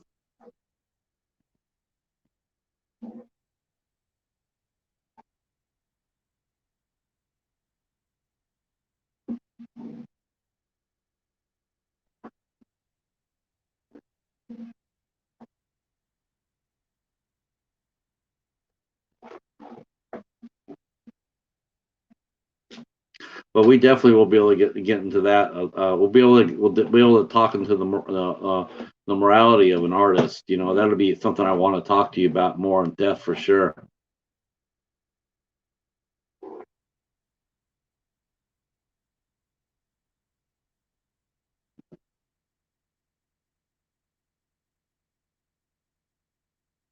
It's just. I mean, I grew up in a barrio, and we had we had two gangs that would tag our whole neighborhood, and uh, oh, okay, Mark, thank you, sir. Yeah, but you're not hurting anybody. You know what I'm saying? Yeah, Yeah, we totally we'll save this for the next Wednesday.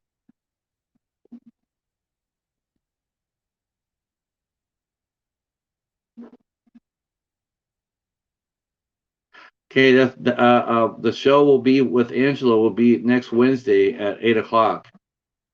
8 o'clock Eastern Standard Time. 8 o'clock here. 5 o'clock Pacific. Boy, it's gonna get here it's gonna get here really fast too.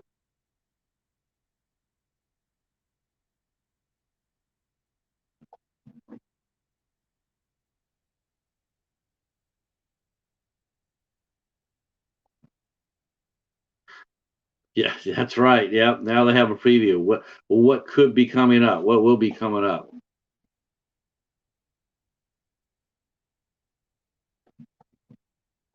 Have you ever been interviewed before for your art? I'm surprised if you say no. I'll be shocked at that. But have you been interviewed before?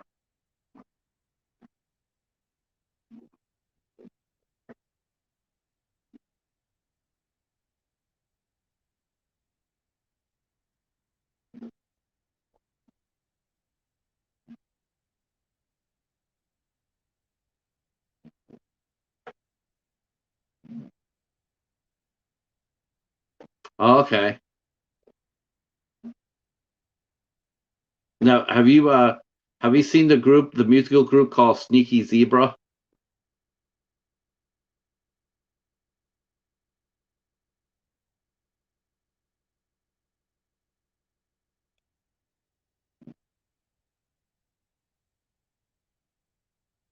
Oh my gosh. Let me bring you that. Let me show you that. Sneaky Zebra is they're wonderful. Wow. I love those guys.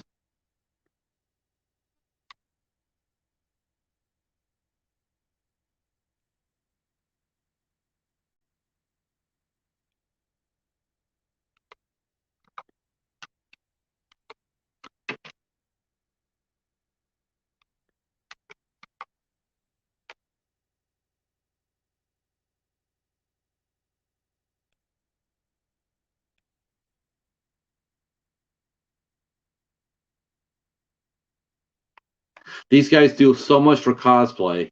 They really they do so much. Oh, I don't blame you, John. Maybe make a run and get a Slurpee while you're at it.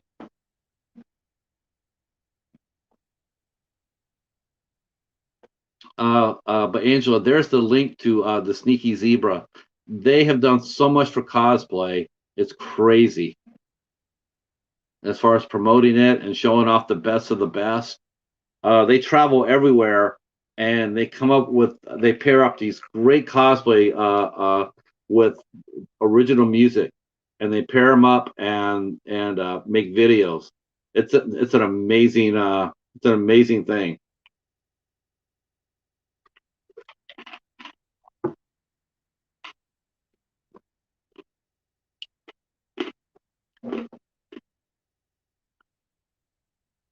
Oh, those guys are like the king of it. Oh my gosh, they put together some amazing videos. I can sit there for hours and watch them, and I have. I've actually sat there and watched them for hours. They come up with some great videos.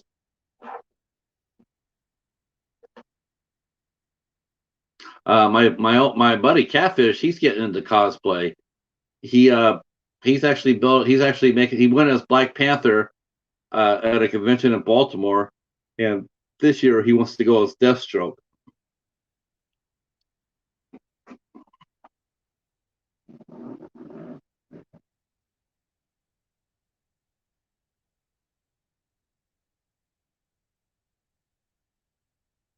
I think the cosplay players are as much of a convention as anything else these days. You know.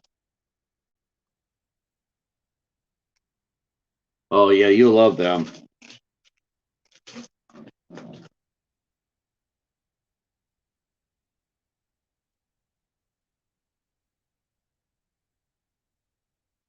Yeah, they do. They do shows on both sides of the pond. They do conventions in England, and they do conventions here in the United States. So they bring about, they promote the people who they take.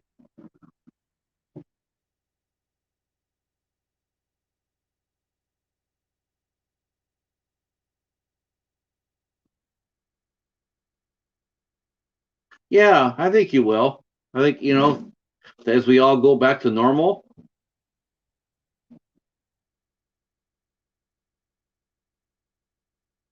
Yeah, I think we will.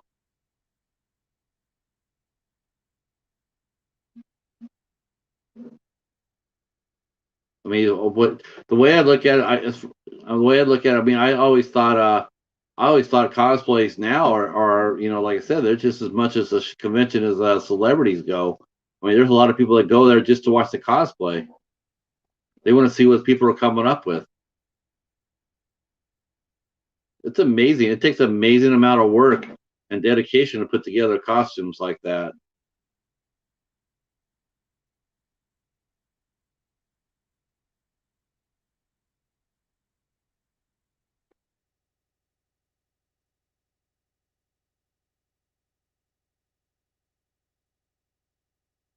Who knows? Maybe next year,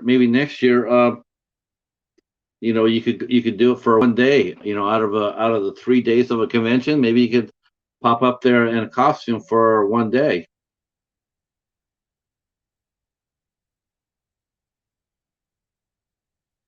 I just think the dedication to it is amazing.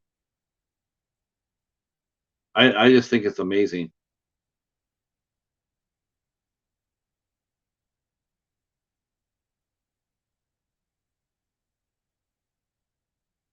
They get all the electronics to work, all the bells and whistles to go.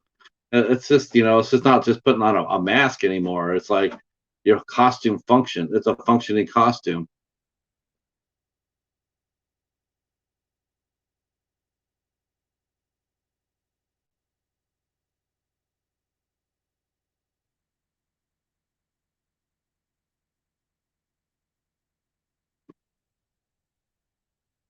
You sort of wonder how many people, how many, I wonder how many of those, I wonder how many of those cosplayers actually got jobs out of that. Here you are, you take your work to a convention, and someone comes up there and says, "How long did you take you to do that costume?"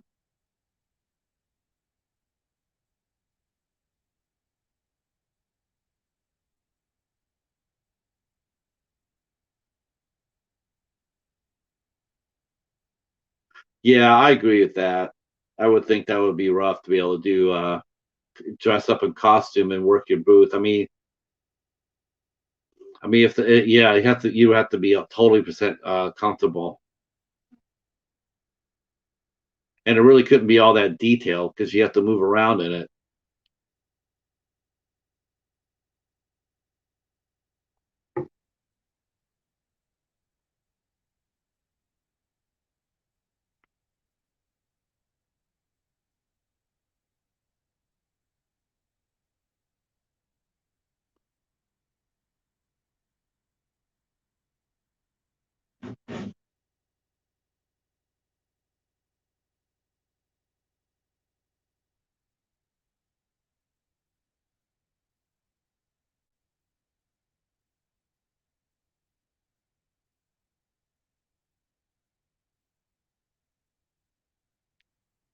I think, sheesh, I think the first cosplay I think I actually saw was probably the Star Wars people, the guys who dressed like stormtroopers.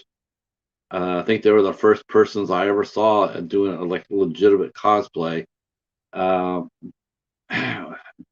they called themselves the 501st um, Legion, and they've been doing it for years.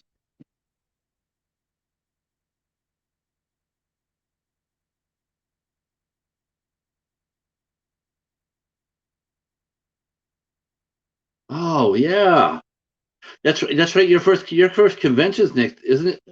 The 501st, yes, the 501st no, Stormtrooper Legion. I think they've been around for years. I think they're like among some of the very first cosplayers. I mean, known cosplayers. and they had like little branches in all these different cities, and they did a lot of charity work, going to hospitals and whatnot.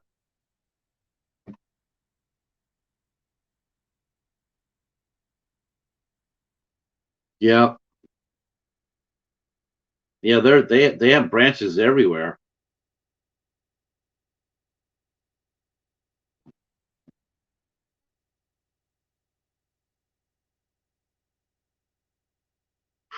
Man, you must be very excited.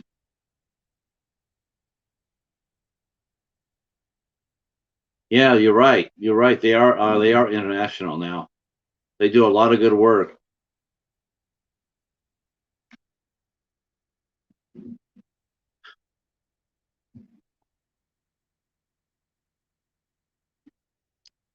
Setting up is what do you? I mean, that's yeah.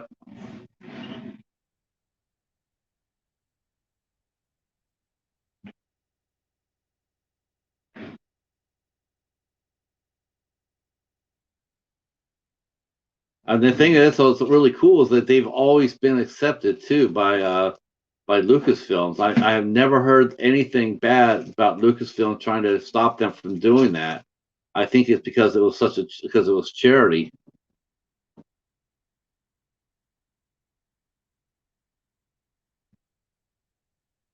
Yeah, people are going to be all over the place for that. I mean, I've seen some people already start doing they're already starting to get tickets for conventions.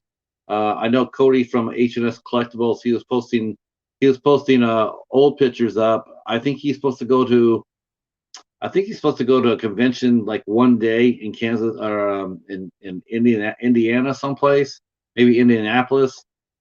But some conventions still got canceled, like horror was it Whorehounds in Cincinnati got canceled. I'm still not sure exactly when California's are going to be doing theirs. I know there's a San Jose's doing one Comic Con, Silicon Valley convention. So it's still going to be, and of course, our conventions here in Michigan, they already should already happen. The biggest convention in our state is Motor City Comic Con, and that always takes place on the weekend of May 20th. But they canceled. I think they had to push it back to October. I think wintertime is going to be absolutely insane for conventions. That's really going to see the insanity goes.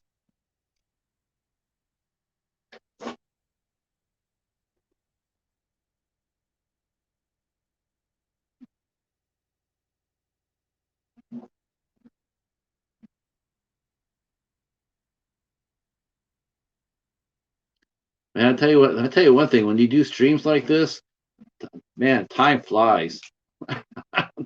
They fly. Yes. Yeah, I agree. Winter is going to be absolutely nuts. It's going to be a lot. It's going to be it's going to be really stressful.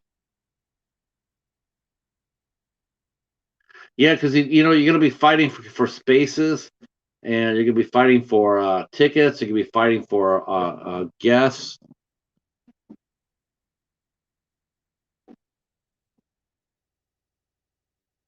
That's really going to be the that's really going to who's going to benefit from all this.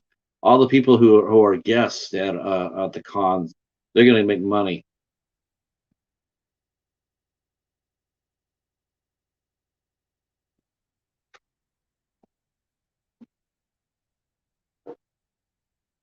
Yep.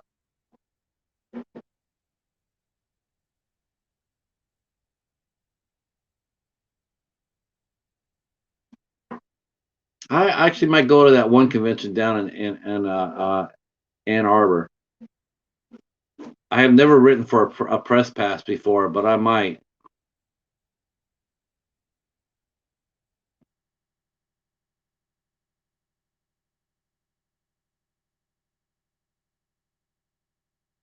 Yeah.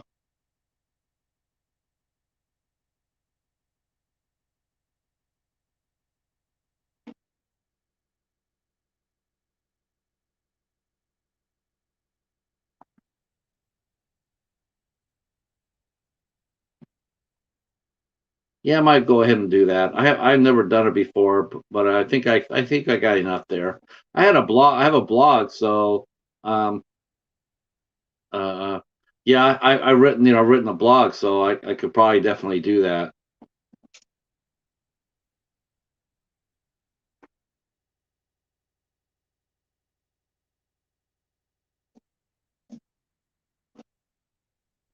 See if they give me a +1. I take my buddy Catfish with me.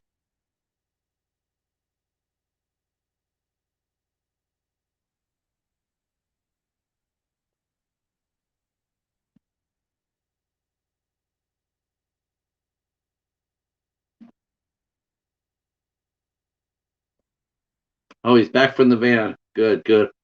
Did you go get a Slurpee, John? And it actually sounds pretty good over here too. If I hadn't had iced coffee, I probably would have did that.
Are they going to let you? Is it going to be full capacity?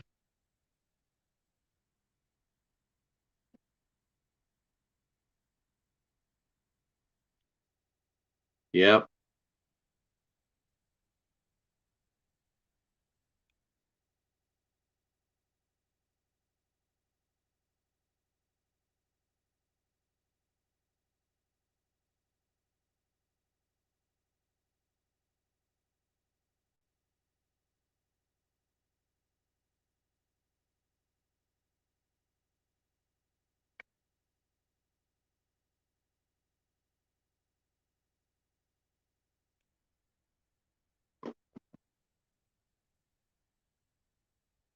To those who just came on in, we are talking conventions. If anybody's going to go back, um, if anybody coming in that wants to talk about conventions, are you going to be going back this summer? Are you going to be waiting? Are you going to be waiting? Um, what do you what do you think about the convention scene this summer?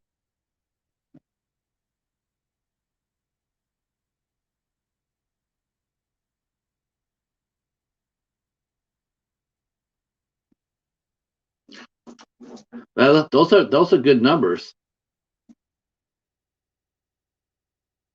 70% is not bad. That's really good, actually.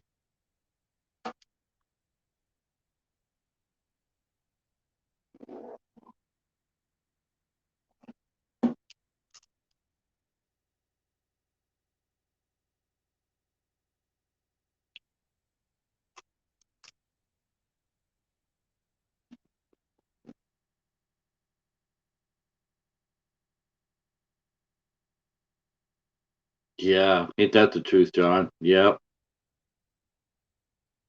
They had just announced that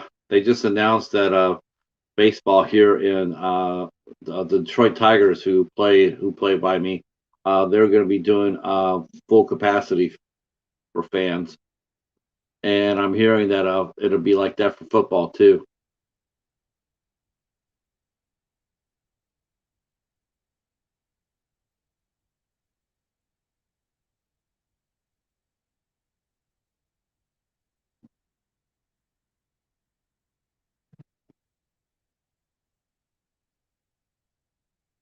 Yeah, there are a lot of conventions out there.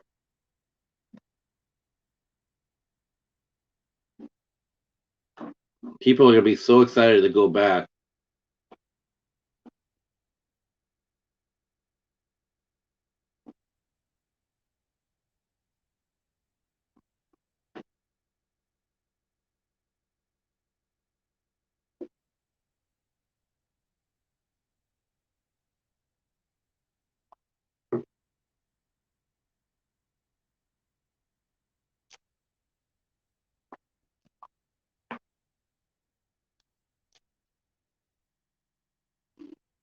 I mean, I know that we have three right by me. I did not know about that convention earlier that Rick mentioned. I was not aware of the one in Ann Arbor.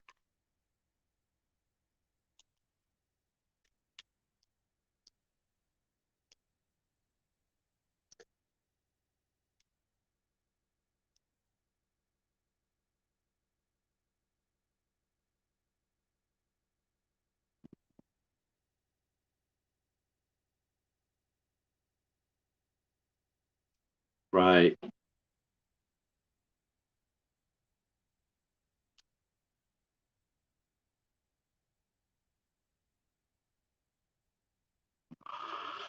Well, it is 10 after 1. I think I should go ahead and pull the plug. I've actually been on here a little bit longer than I thought I'd be. I just wanted to, for replay purposes, I'll go through it again. This starting June 13th at 2 o'clock Eastern Standard Time. Here on my channel, we will have Kevin K from Tuber Chat at 10 p.m. on Hobbs Horror Channel. Um, yes, thank you. And we'll do this for real next week for sure. It's gonna be a lot of fun. I have a lot. I have a lot of questions. A lot.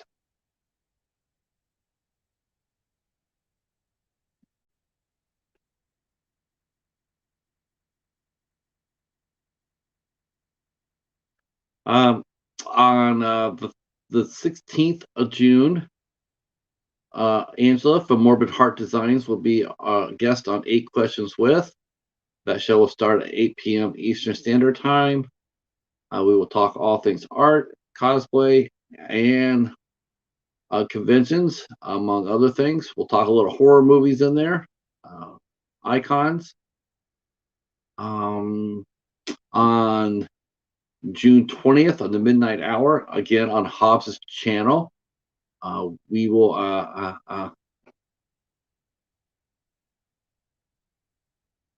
more. Oh yes, we will have more than 8 people here. Yes, there will be more than 8 people here when you show up at 8 o'clock or 5 o'clock your time. So you have to let people know on your channel what time to show up with. It'll be 5 o'clock your time. But even if they don't make it live, Angela, just encourage them to still come to it because obviously they can watch the replay. But yes, we will have more than 8 people here. Um, so on June 20th, we will have a theme on the midnight hour, witches and warlocks. Oh yes, more than 8 questions. Yes, more than 8 questions. I will have more than 8 questions. I always do. You know what? Not one time has anybody ever called me out on that either. Like, hey, like why are you asking me like 30 questions instead of 8? Oh wow. You know what? People will love that. People will love that. That's an outstanding idea. Oh, waffles. Oh hell yeah. What's going on, waffles? Oh, I might have to stay up a little longer now. You want to come out, Michael? You want to join me?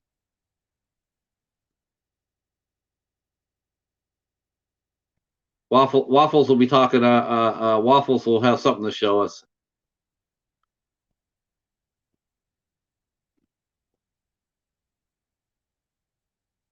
Oh,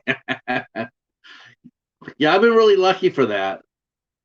A lot of people, honestly, Angela, this is one thing I really love about doing it live like this. Um, oh, you're going to bed early tonight. Good, good. Um, the one thing about doing the 8 questions with live is that because we just do questions. Um, I can ask as many as I want.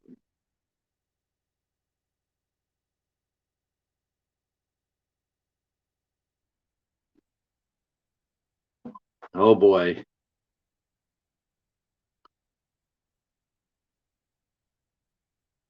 Yeah, I slept terrible, terrible. I slept terrible. It was so hot yesterday, and I didn't sleep very well today.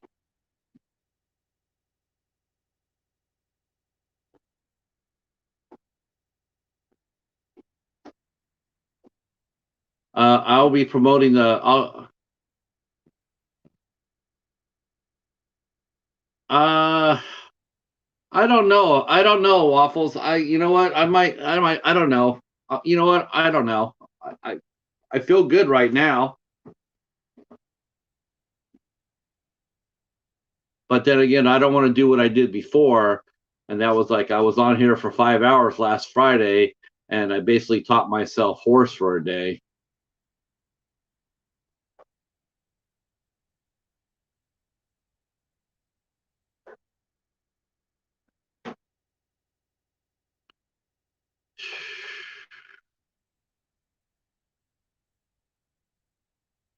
Yeah, last night me and Waffles were sitting there saying we can't sleep because it was insomnia, and holy cow, I just sheesh.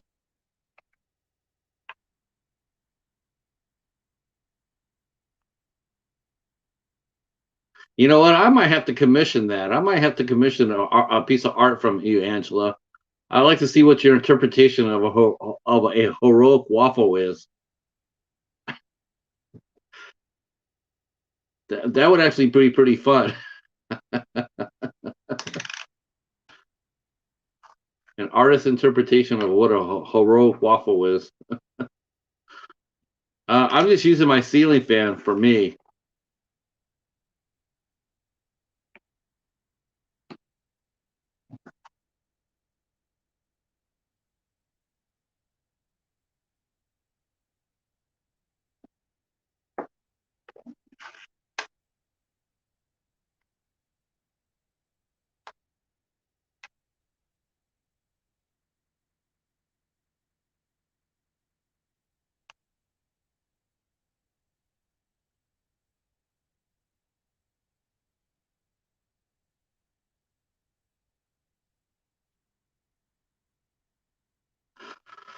All right.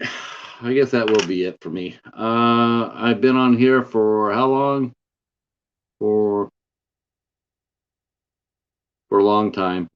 Uh, no pickups today. I did not go to the library today. Well, wait a minute. I did get something in the mail though. I got sent some movies. I got sent a movie called Monster Force Zero, off of Wild Eye, and then I got sent a 4 pack of movies, including two I haven't seen before: Werewolf Island and Wolf House. So somebody sent these to me, and so yeah, so I did pick up something. Yeah, I'm looking forward to seeing Werewolf Island. I've seen Cold Ground, and I've seen The Snarling. Um, one's good, one's not. I'm looking forward to seeing Monster Force Zero too. But I won't go. I'll go to the library tomorrow. I was just so tired today. I honestly I didn't get up till like 5 o'clock. I was sleeping on and off. I could not get any sleep last night. Yeah, yeah, it was very nice. Theodore sent it to me. He's a young boy, young kid, fanboy from other side of the state. He's like king of Wild Eye. He watches and he loves those. He actually likes High Octane and Uncorked too. He's a huge fan of those labels, of those studios, High Octane and Uncorked. So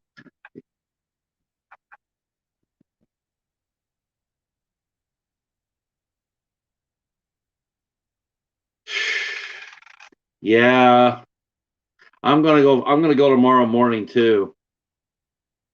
I'm really bummed out because I'm realizing that my library, when it was closed, I'm realizing I missed out on a lot of releases that I had hoped to get from the library, but I didn't get them because of circumstances.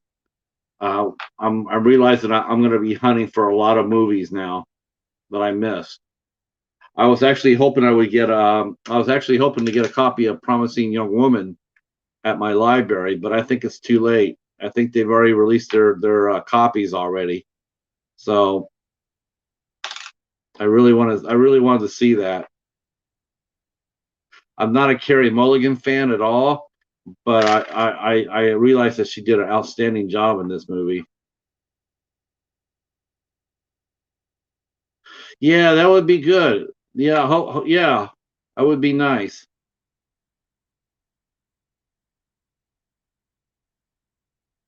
And of course, I'm gonna have to wait for like another 2 3 weeks though. But I'm hoping that hopefully within a couple of weeks because Hunter x Hunter is being released on the 22nd, and I'm really hoping that in a couple of weeks after that, I'll be able to pick up a copy of that at the library.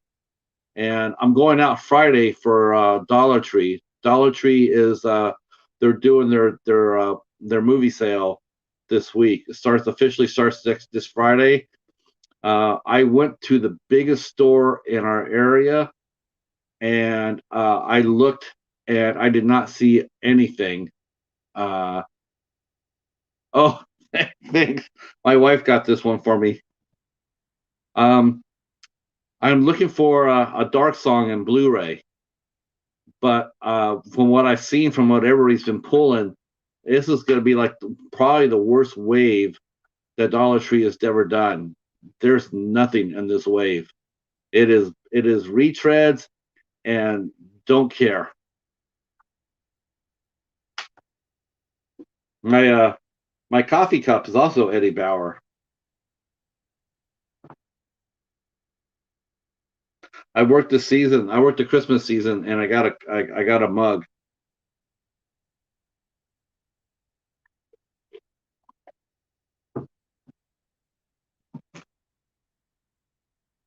No doubt about that.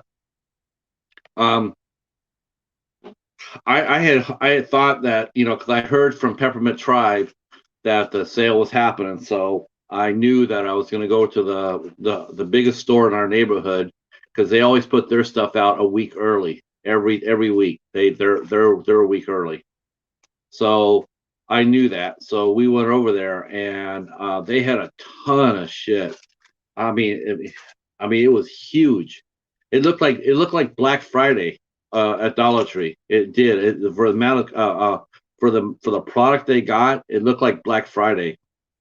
But Michael, I looked through every box they had there, every box, and there was not one thing that I wanted. Not one. Not one thing appealed to me.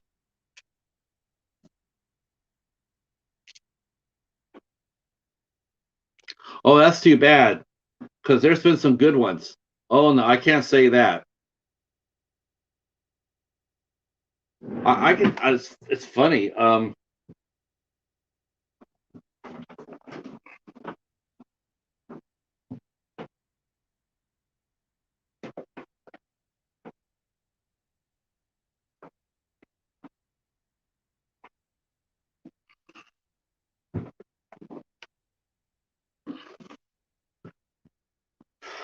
I mean, way back in the day, probably when we first moved here back in 2006.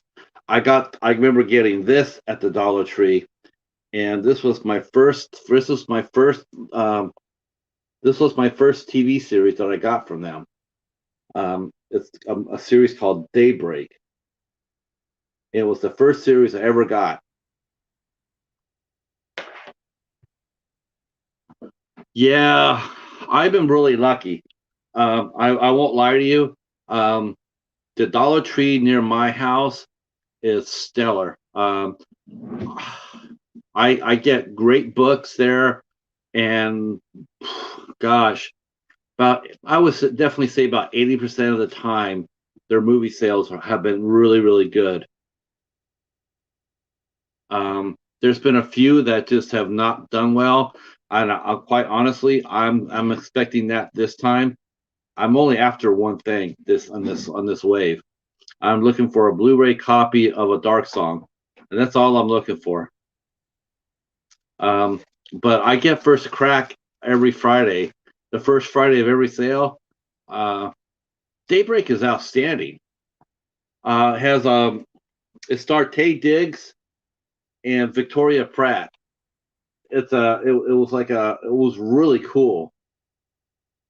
Ran for one season on ABC, and that came out. Whew, it came out a long time ago, actually. But yeah, this was a very fun series right here.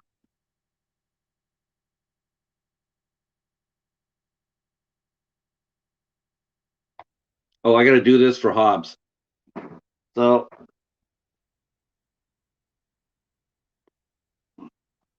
I tell Hobbs every time I'm doing a live stream, I gotta do that for Hobbs.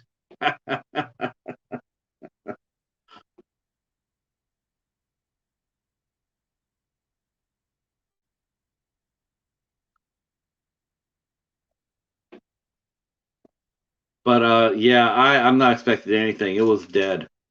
Um, I know that Katie Warman, she wrote down everything that she saw people were getting on this wave, and on the surface it looks pretty good.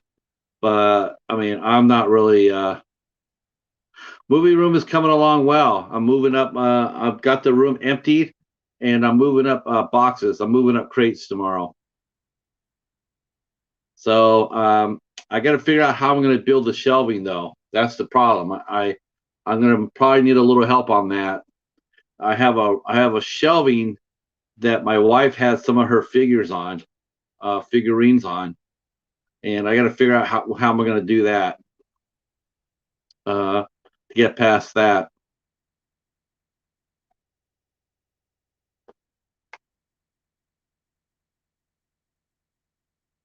I tell you one thing though, since you and John are both here,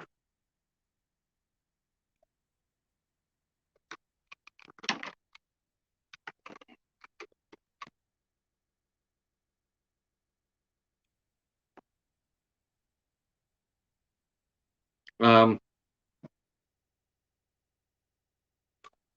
I'm not sure if you guys saw this or not.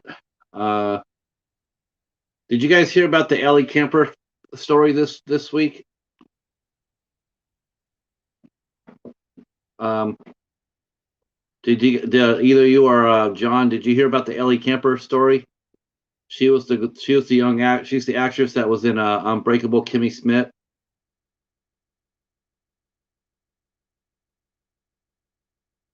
Um, so I guess the big story was when she was 19.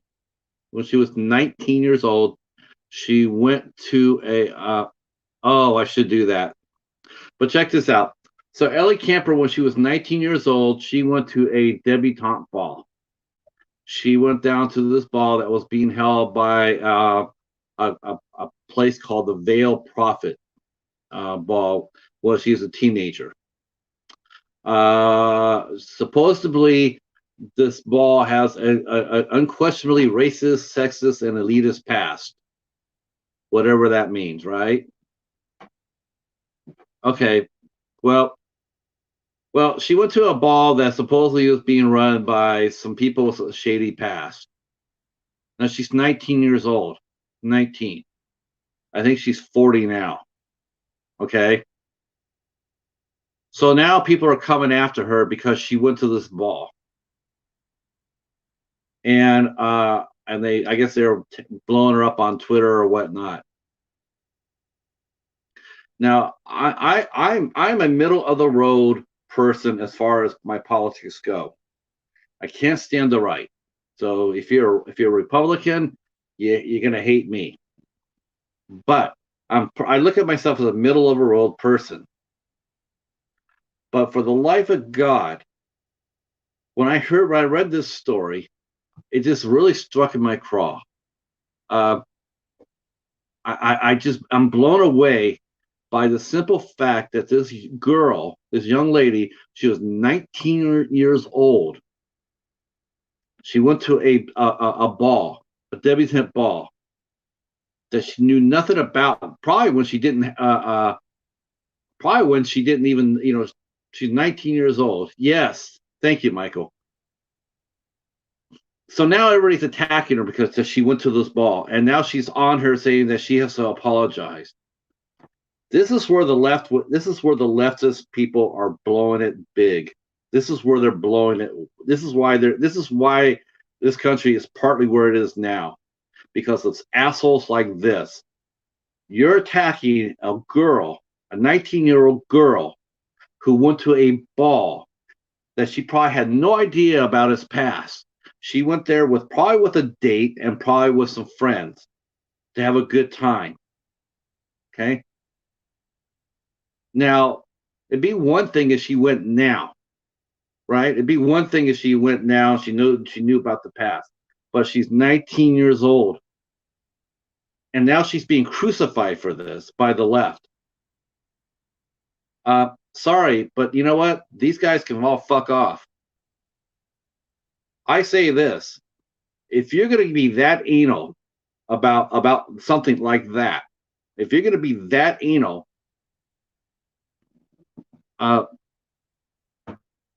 I know I'm on my soapbox because I really like Ellie Kemper. I think she's a really charming actress, and I don't think she deserves the shade that she's been thrown at her.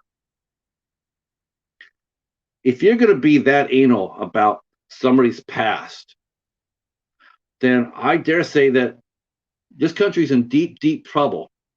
Because if you're driving a Ford or a Volkswagen or a Mercedes or a Mitsubishi or a Kawasaki, what does that make you? Warmonger? Does it make you murderer? You're supporting countries that were warred against us.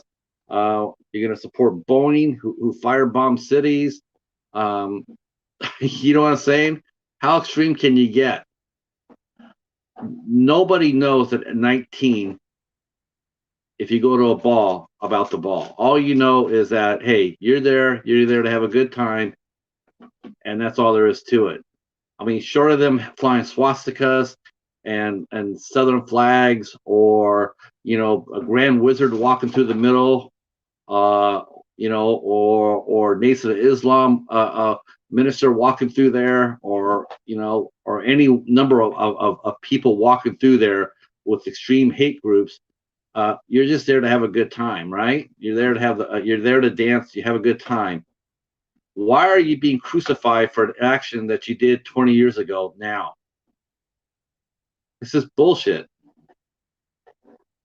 I just wanted to say that it's been on me for since I've heard about this, and I just think people are just assholes for doing this. She's 19 years old. If you really want to go after some other people, there's a lot more worthy targets than that.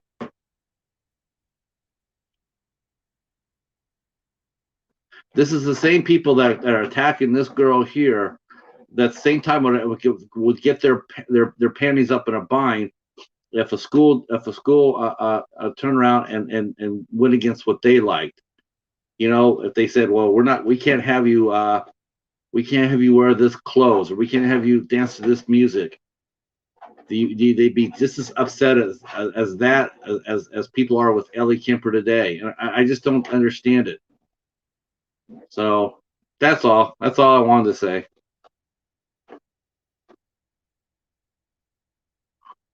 Uh, yep, I never watched ET,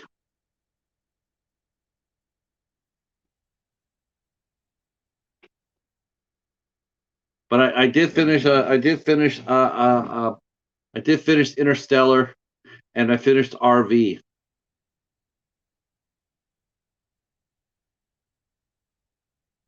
Yeah, it just pisses me off. It just that extremism is never good on either side. You know, it just isn't.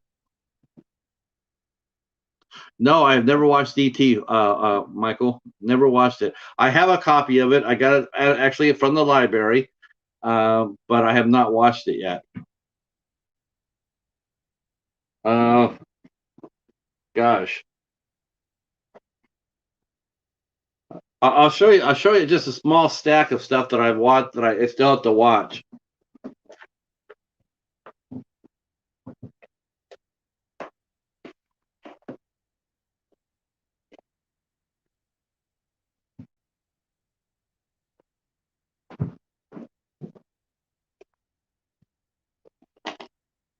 So some of the stuff they sent me, and I still got to watch it.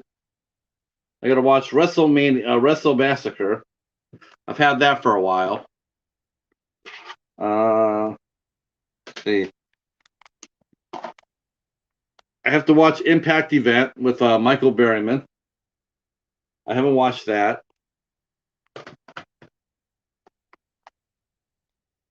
See, I haven't watched Showboat yet.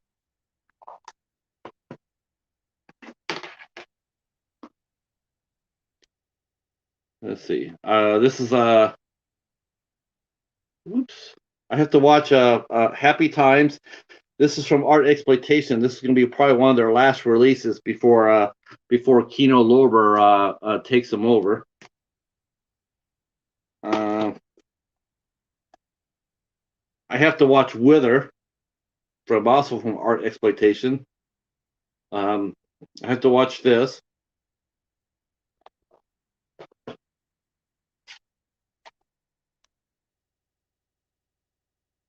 I actually watched this. Do it yourself. I actually watched this, but I didn't review it, so I have to rewatch it. And then I got Clown Fear. I have to watch Clown Fear. That's just a small sample of what some of the stuff I have yet to watch that is sitting over here by my on my computer. Very, it's like a very minuscule amount of movies, but I still have to watch them. So I will definitely get the ET.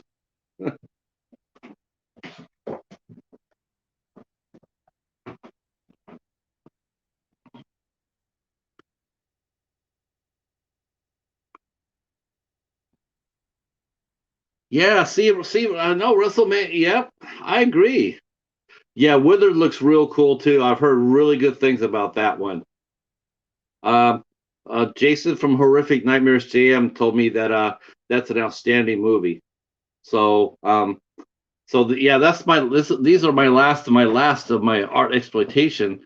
Kino Lorber is going to be taking them over. They bought them, which is a very smart move because art exploitation movies, man, their movies are never mentioned in our community, but there's some outstanding movies there.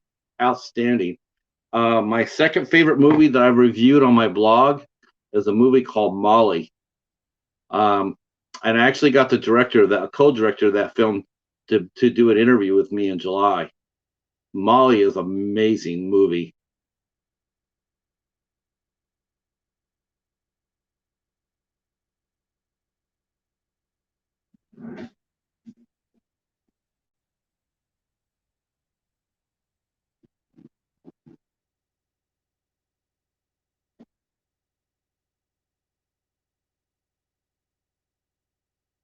Let's see what. Jeez, there's been a lot of movies out there I have not watched. I still have to see Evil Dead 2. I still have to see Army of Darkness. Uh, I still got to see Halloween 2018. Right. What else? Uh,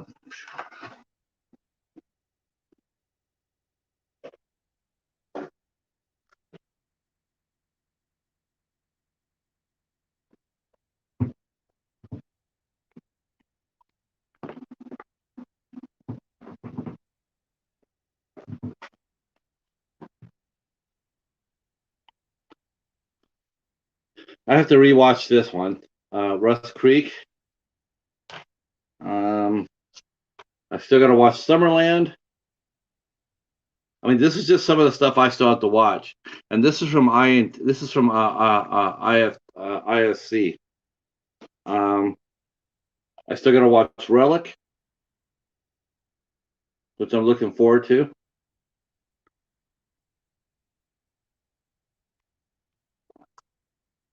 Department Q. It's a trilogy of good cop movies.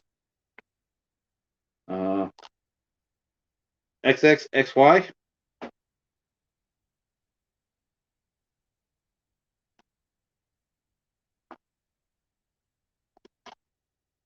Rite of Spring.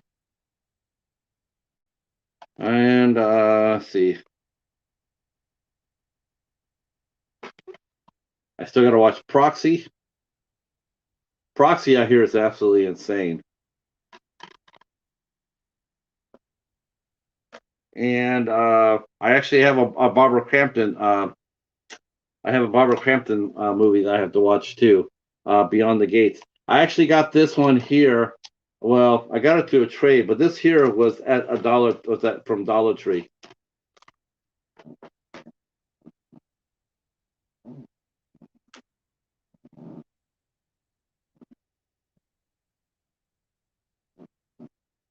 Wow. Yeah, I don't know what it is. I have to be in a mood, I guess. I mean, I watched Interstellar last night, and oh, did I freeze? I think I froze up. I did. Well, shit. Um, yeah. So that's funny. That's funny.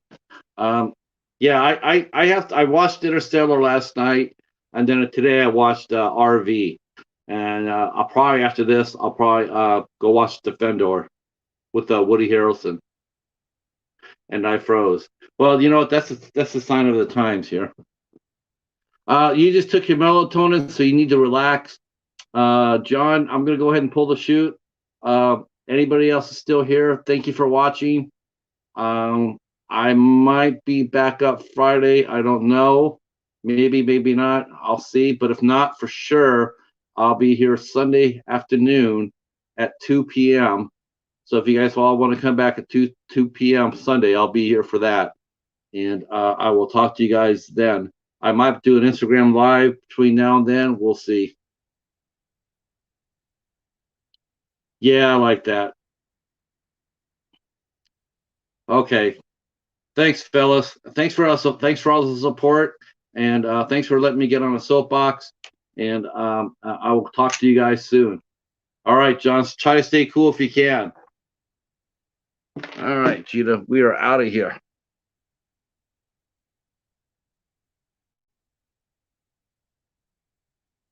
I think we're out of here.